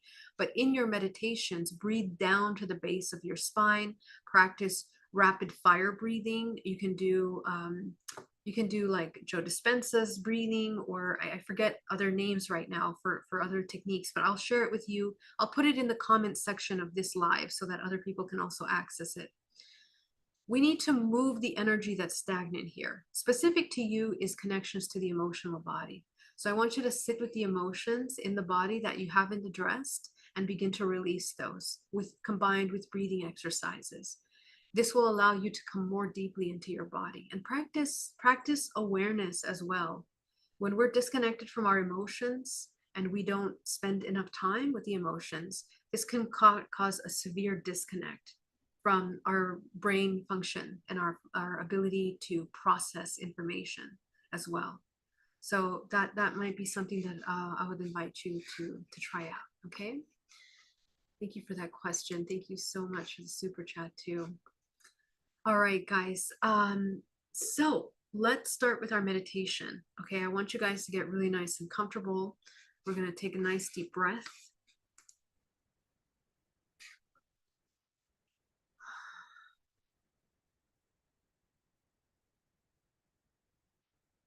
Go ahead and ground yourself down to the center of the earth.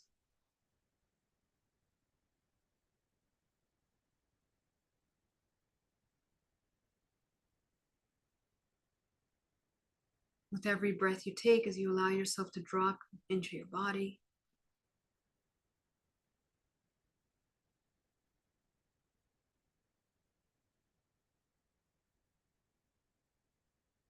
ground yourself down to the center of the earth.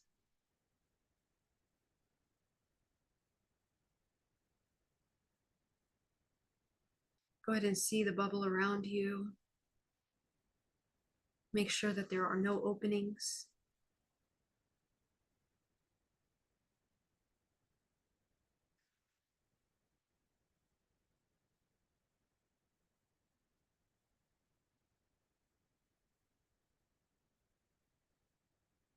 Clear your mind of your thoughts.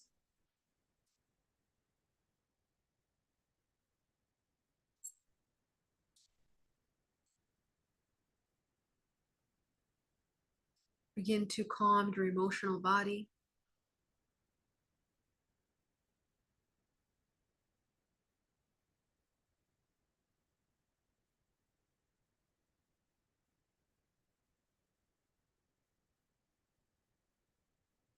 Come into as much stillness as possible.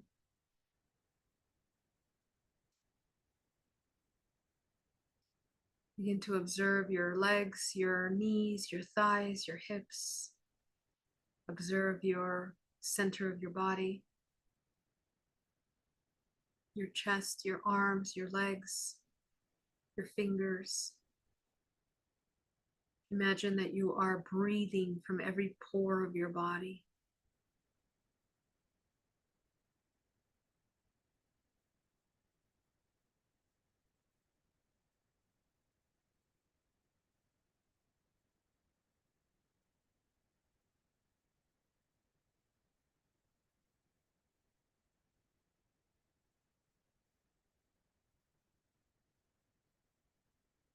As you visualize the sphere around your body completely solid with no openings.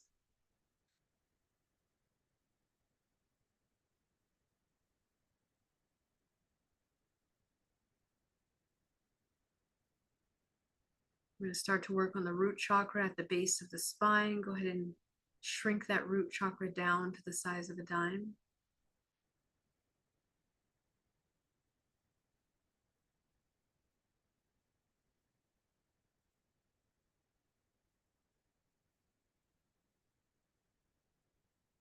Up into the sacral. Go ahead and shrink that sacral chakra down to the size of a dime.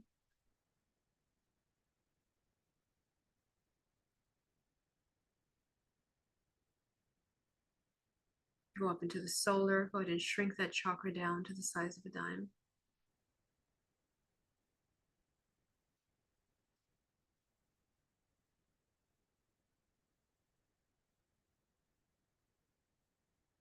Expand your heart. Expand your throat.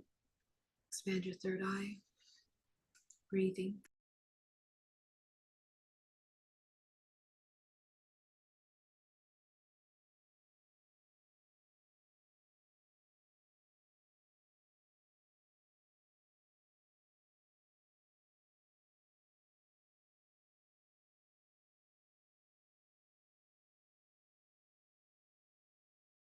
Going to go up into the crown. Go ahead and expand your crown.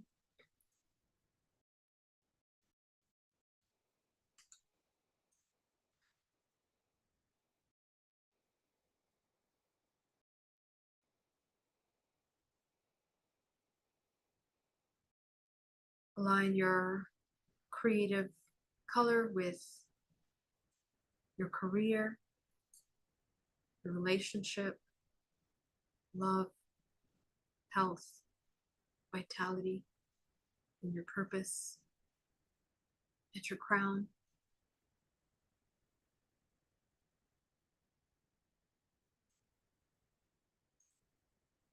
breathing.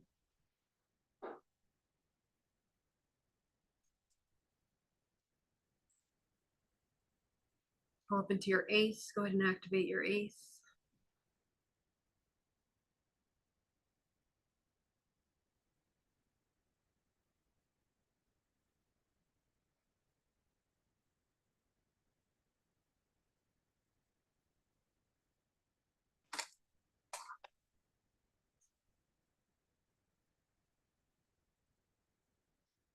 Go ahead and bring green life force from the center of the earth up your body into the center of your solar plexus. Imagine from your feet you are sucking from the earth this green energy up your legs, into your thighs, into your solar plexus.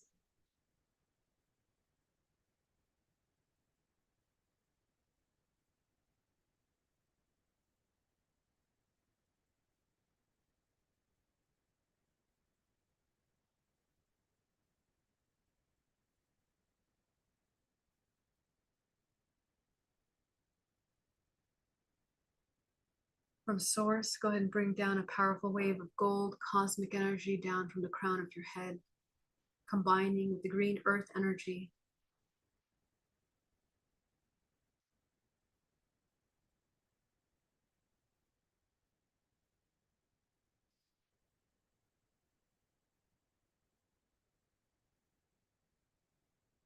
Go ahead and take 10% back down to the center of the earth, green and gold now.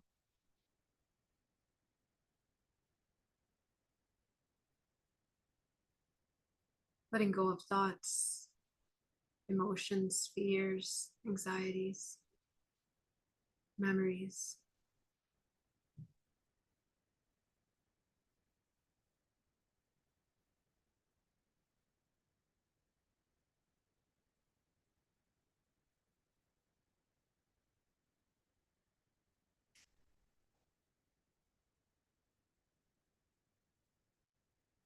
Go back to your solar plexus, take 80% of that, send it up your spine from the crown of your head, coating the outside of your bubble.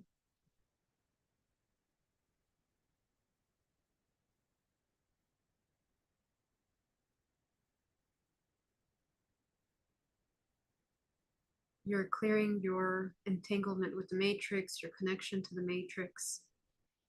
Any kind of depletion of your life force, call it back into your body. Intentionally bring yourself fully into this present moment, all parts of you, in all dimensions, in all places, in all people. Bring it back to this present moment. Bring your full awareness back.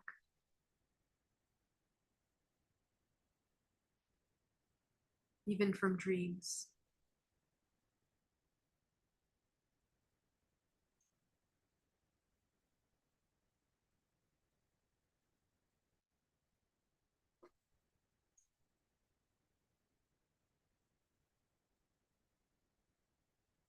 You're going to take that final 10% up your spine, infuse it into the pores, the flesh, the muscles, the bones, into the center level of your body. Begin to bring that green and gold cosmic energy into your body, into the organs of the body, healing. Bring your attention into the organs, into your intestines, into the sexual organs, into the spleen, pancreas, liver, kidneys. Infuse the organs with this life force and also bring your awareness there. Some of you might start to breathe deeper, releasing some contraction of emotions there. Your stomach, your lungs, your heart, your muscles, down to the cells of your body, into your brain.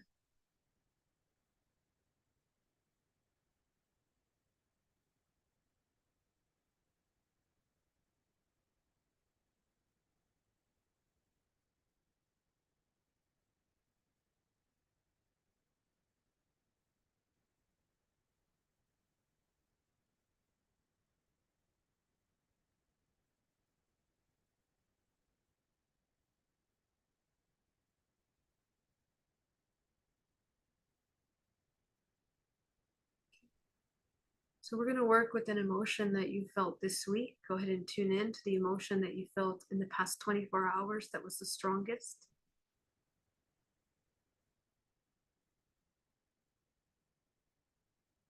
Be absolutely present with the emotion.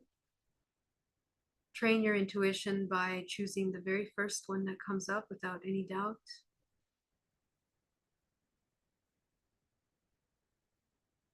Name out the emotions that come up.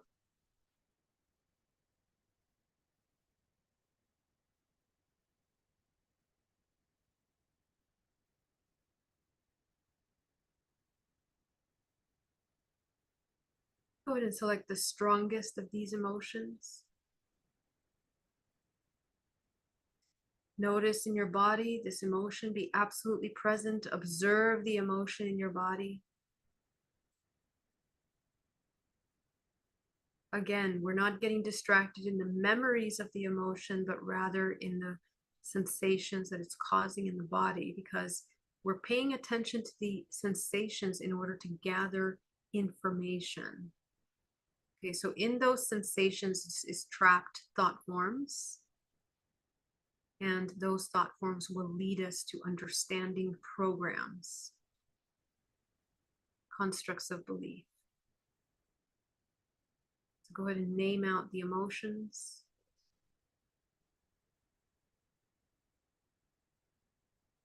And go ahead and choose the strongest of this list of emotions.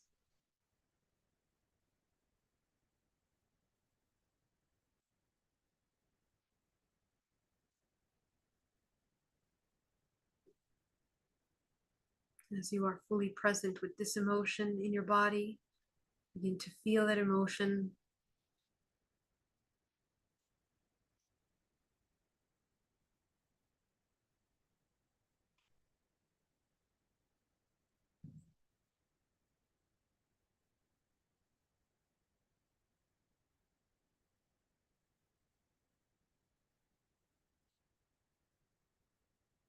Every breath you take, allowing you to come into a state of observation.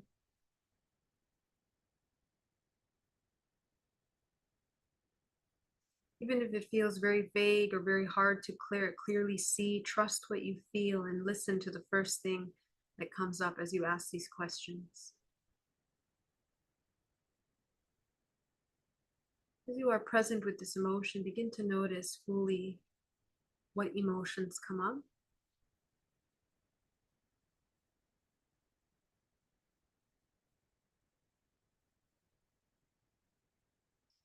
As you're present with that, begin to name out the emotions. This is now the third layer.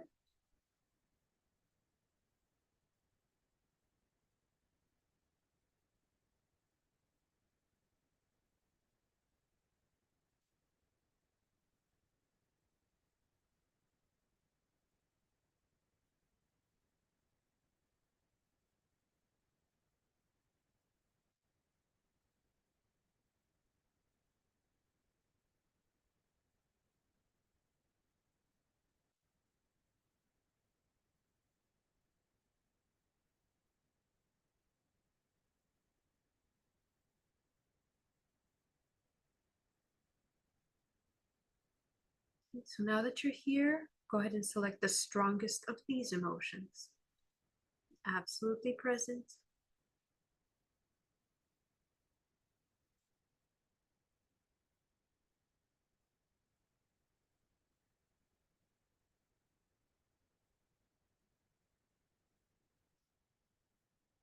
Sometimes it'll be difficult for you to name out the emotions because you're so disconnected from your emotional body.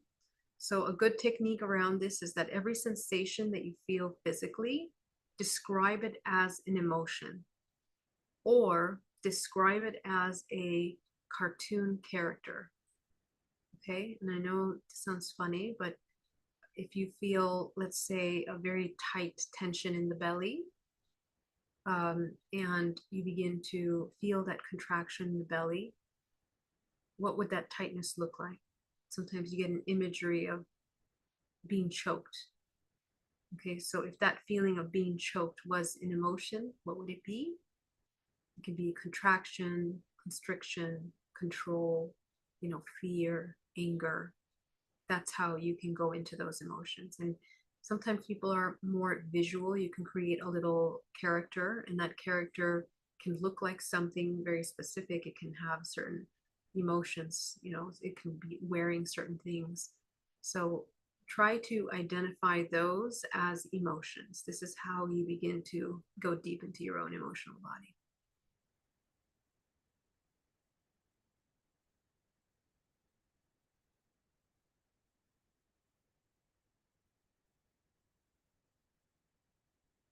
Okay, so now that you have the strongest of these emotions, now you're starting to get to the primary emotion. So the question is, of these, which one is the strongest? And that emotion will be the primary emotion. So begin to take that emotion and observe how many times in your life have you felt this emotion? How familiar are you with this emotion?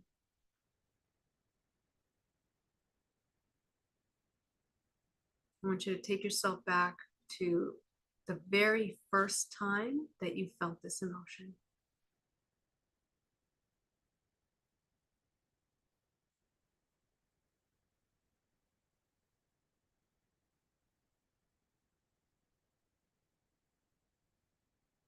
Okay? Now that you're there, begin to see this experience, observe yourself. What were you feeling in that moment?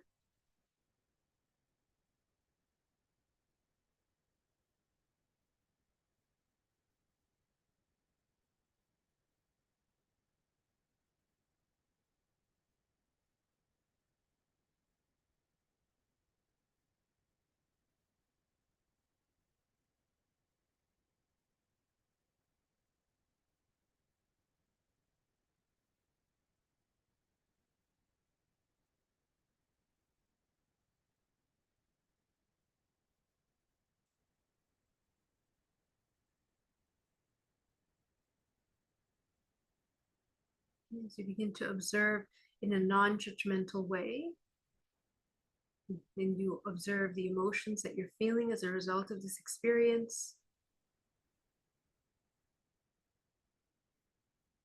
Observe who else is there with you. And just notice, what are they feeling in that moment? How did they reach this place that they're in this moment? Just observe.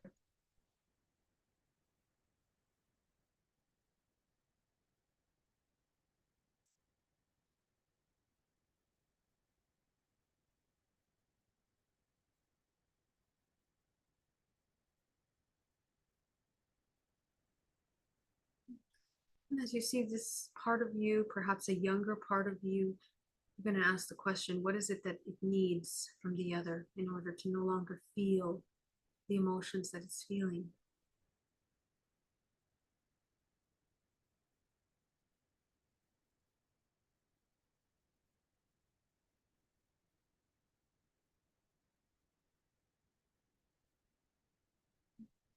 And as you allow yourself to notice what you need from yourself now,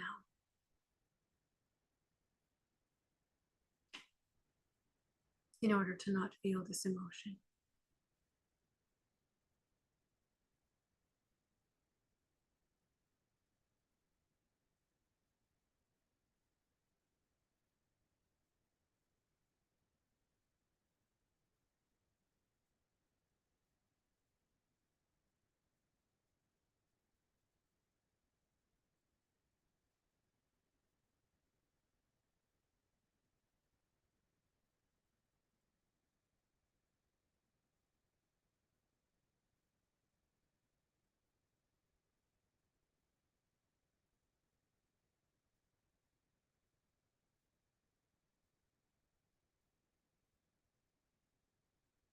Okay, so as you identify your needs, begin to notice the strongest of those needs.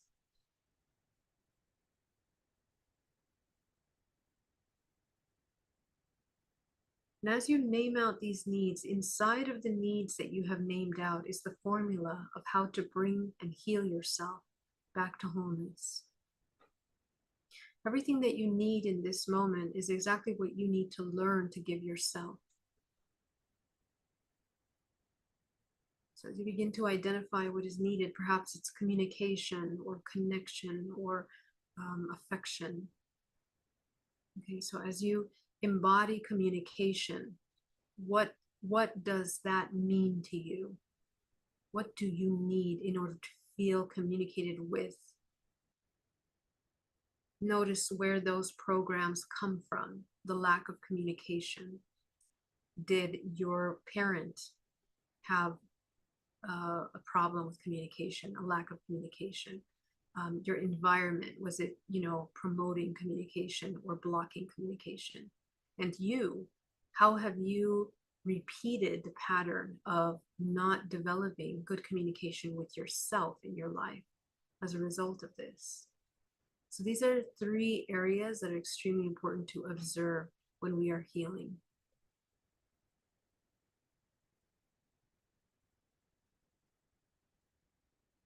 It's also very interesting to see the impact of these programs in your life as you look back at memories of yourself and how often you play them out in your life, how often they affect you or block you from what you really want or need.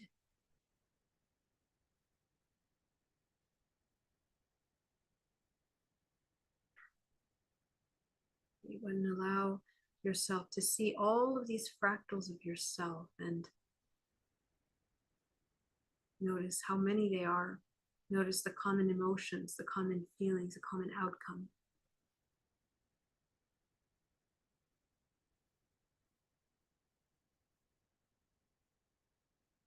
As you allow yourself to notice what you need, you're going to begin to feel the first thing that you need on that list in your body.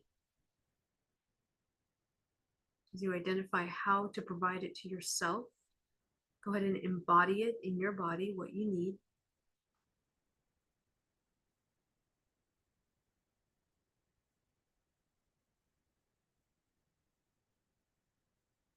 Breathing.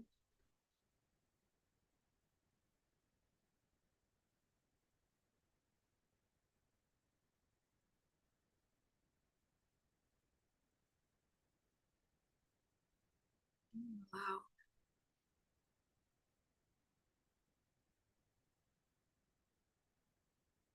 As you go deeper into this new emotion, this new range of emotions, you begin to notice that, what's needed as you go deeper and deeper.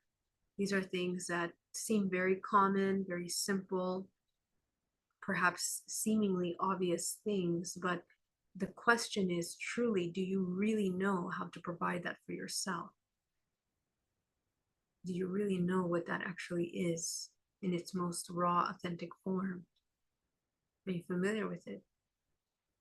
How much of your familiarity is just a borrowed perception that's not your own?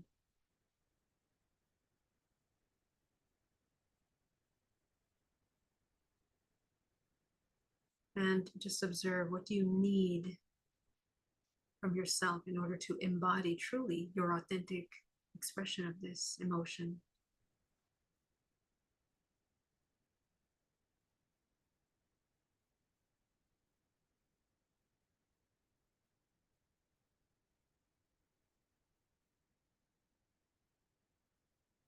So you see parts of yourself being revealed more to you.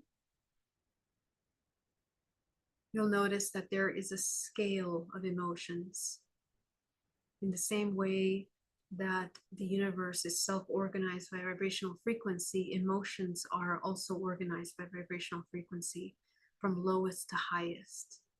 So every emotion that you identify, in this case, you are going higher.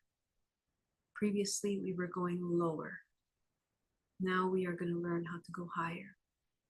So every single emotion that you feel in the body that becomes harmonized and aligned with this new way of being, you can clearly see that. And as you allow yourself to fill your body with higher octaves of these emotions, the more you understand what you need from yourself towards yourself in order to achieve it. As you go deeper and deeper, reacquainting yourself with these deep emotions.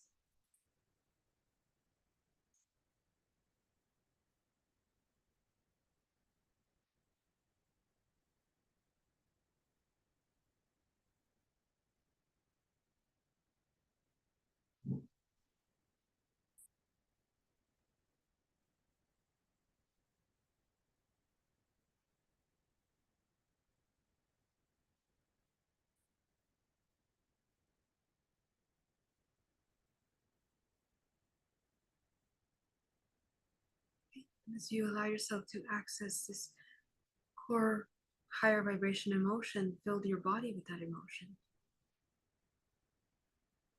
So let's say that you discovered in order to be more communicative with yourself, you need to come into authenticity.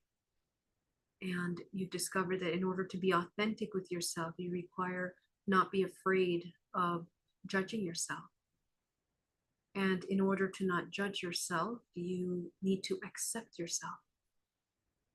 In order to accept yourself, you need to love yourself, not come into judgment. In order to no longer judge, you need to stop looking at things as dualistic. In order to stop seeing things as duality, you need to no longer be afraid of truth. In order to no longer be afraid of truth, you need to accept your shadow. In order to accept your shadow, you need courage and continuing deeper and deeper. In order to embody courage, again, it requires you to come into a state of neutrality. In order to embody neutrality, it requires you to have compassion of yourself. So as you answer these questions deeper and deeper, it's going to be pretty clearly revealed to you where your blockages are, where you allow yourself to come into these higher vibrational emotions and where you block yourself. And you're going to find that as you go down or up, I should say, this higher frequencies of emotions, you're going to be less familiar with them and know less how to embody them in your body. And that's okay. But what you're going to do in order to reacquaint yourself with them is you're going to feel them in your body. So what you're not familiar with, you're going to feel it in your body and notice what comes up. That's how you're going to learn about the new emotion. So let's say that you need to feel love. And as you embody love, you begin to notice that you feel less constricted, more free. And in order to feel free, you begin to notice in the freedom is, joy, harmony, peace, expansive feeling. Use your body to help you deeply integrate this awareness and vice versa.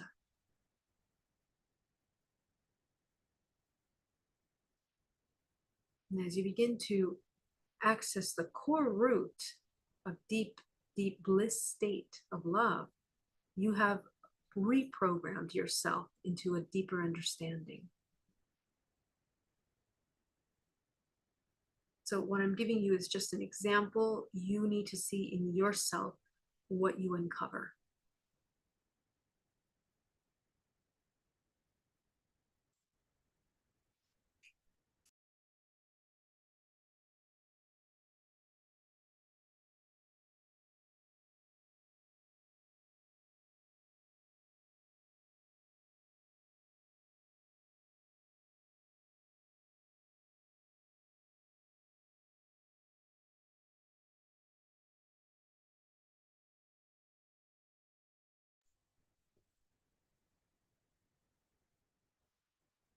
Now that you reach the highest emotion, go ahead and see it as a color. What color would it be?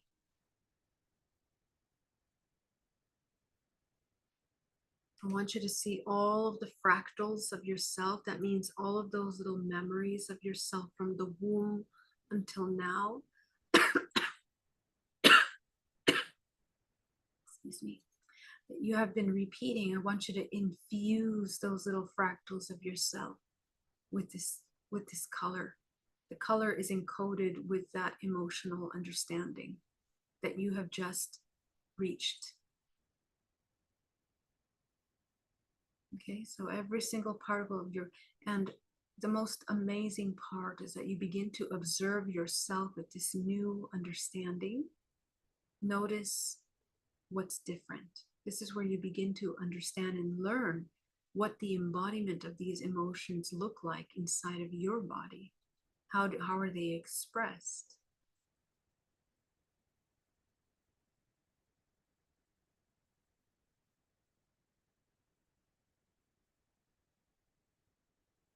Okay, so as you begin to feel those emotions of trust in your body, feel the emotions of authenticity, feel the emotions of peace, of acceptance. Notice how that changes the way that you stand, the way you walk, the way you speak, the way you make choices, the way you interact with family members, partners, your husband, your wife, your kids. This is how you begin to reprogram a new way of being. And this kind of work you cannot forget.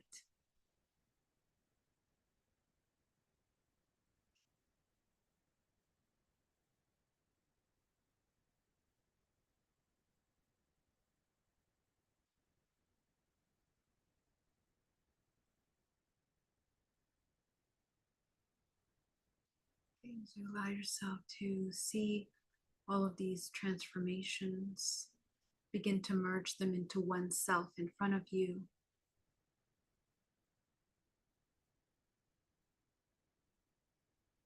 Go ahead and inhale deeply, integrate this self in front of you. Notice what's different with that part of you now.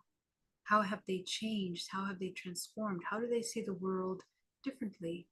Don't try to find things, just observe and acknowledge what you observe.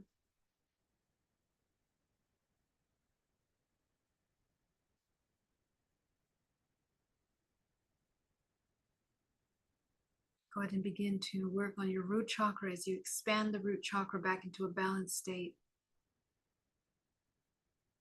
Your sacral, your solar. Expanding your heart, your throat, your third eye. Go ahead and spin each one of the chakras, clearing them out until they're crystal clear. From all the debris inside your multidimensional body.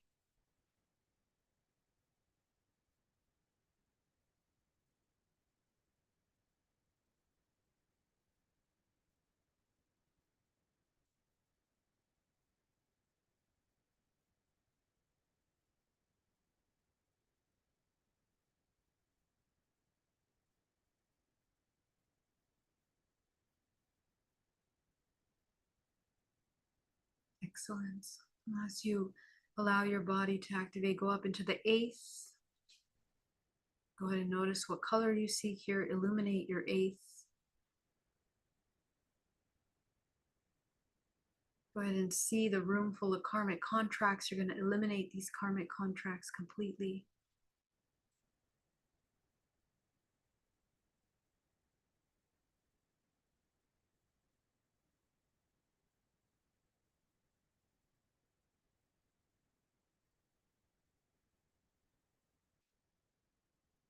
Go up into the ninth. Go up into the 10th. Activate the 10th, the 11th, the 12th chakra, the 13th chakra, the 14th chakra, the 15th, the 16th, the 17th, the 18th, the 19th, the 20th, 21st, 22nd, 23rd, and 24th chakra. Go ahead and activate up into the 24th chakra. Above you is a powerful white light of source. Go ahead and bring that white light down into your body. Anchor it into the perineum, into the center of the earth. Expand that pillar of white light in the center of your body. Opening the channel of source into the physical body without blockage, without limitation, without fear.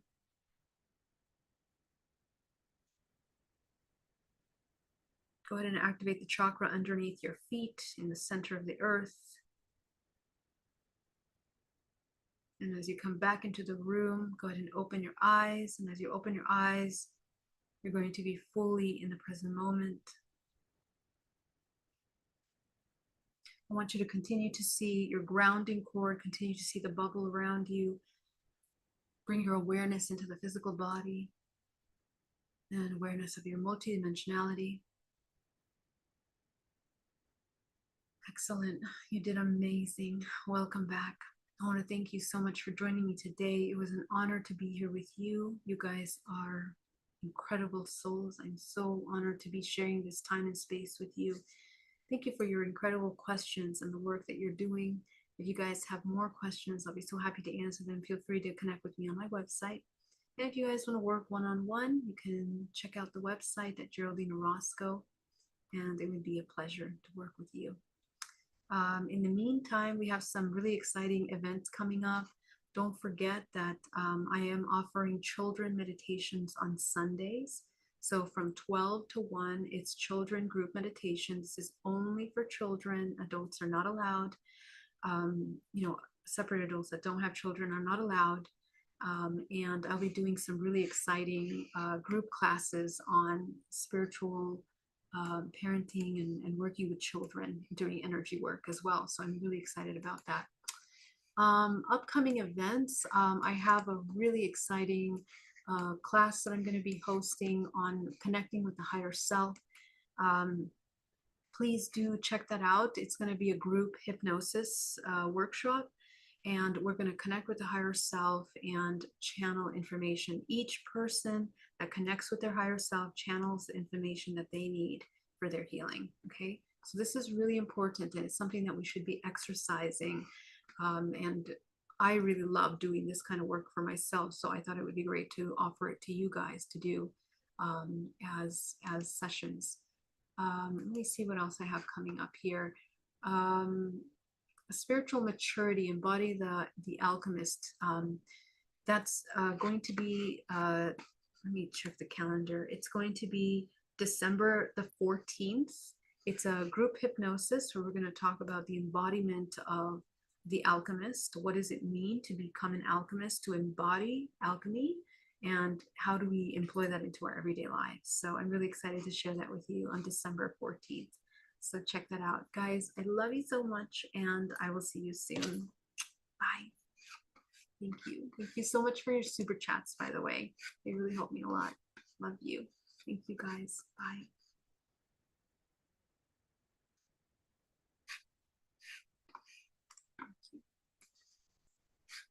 Peter, thank you so much.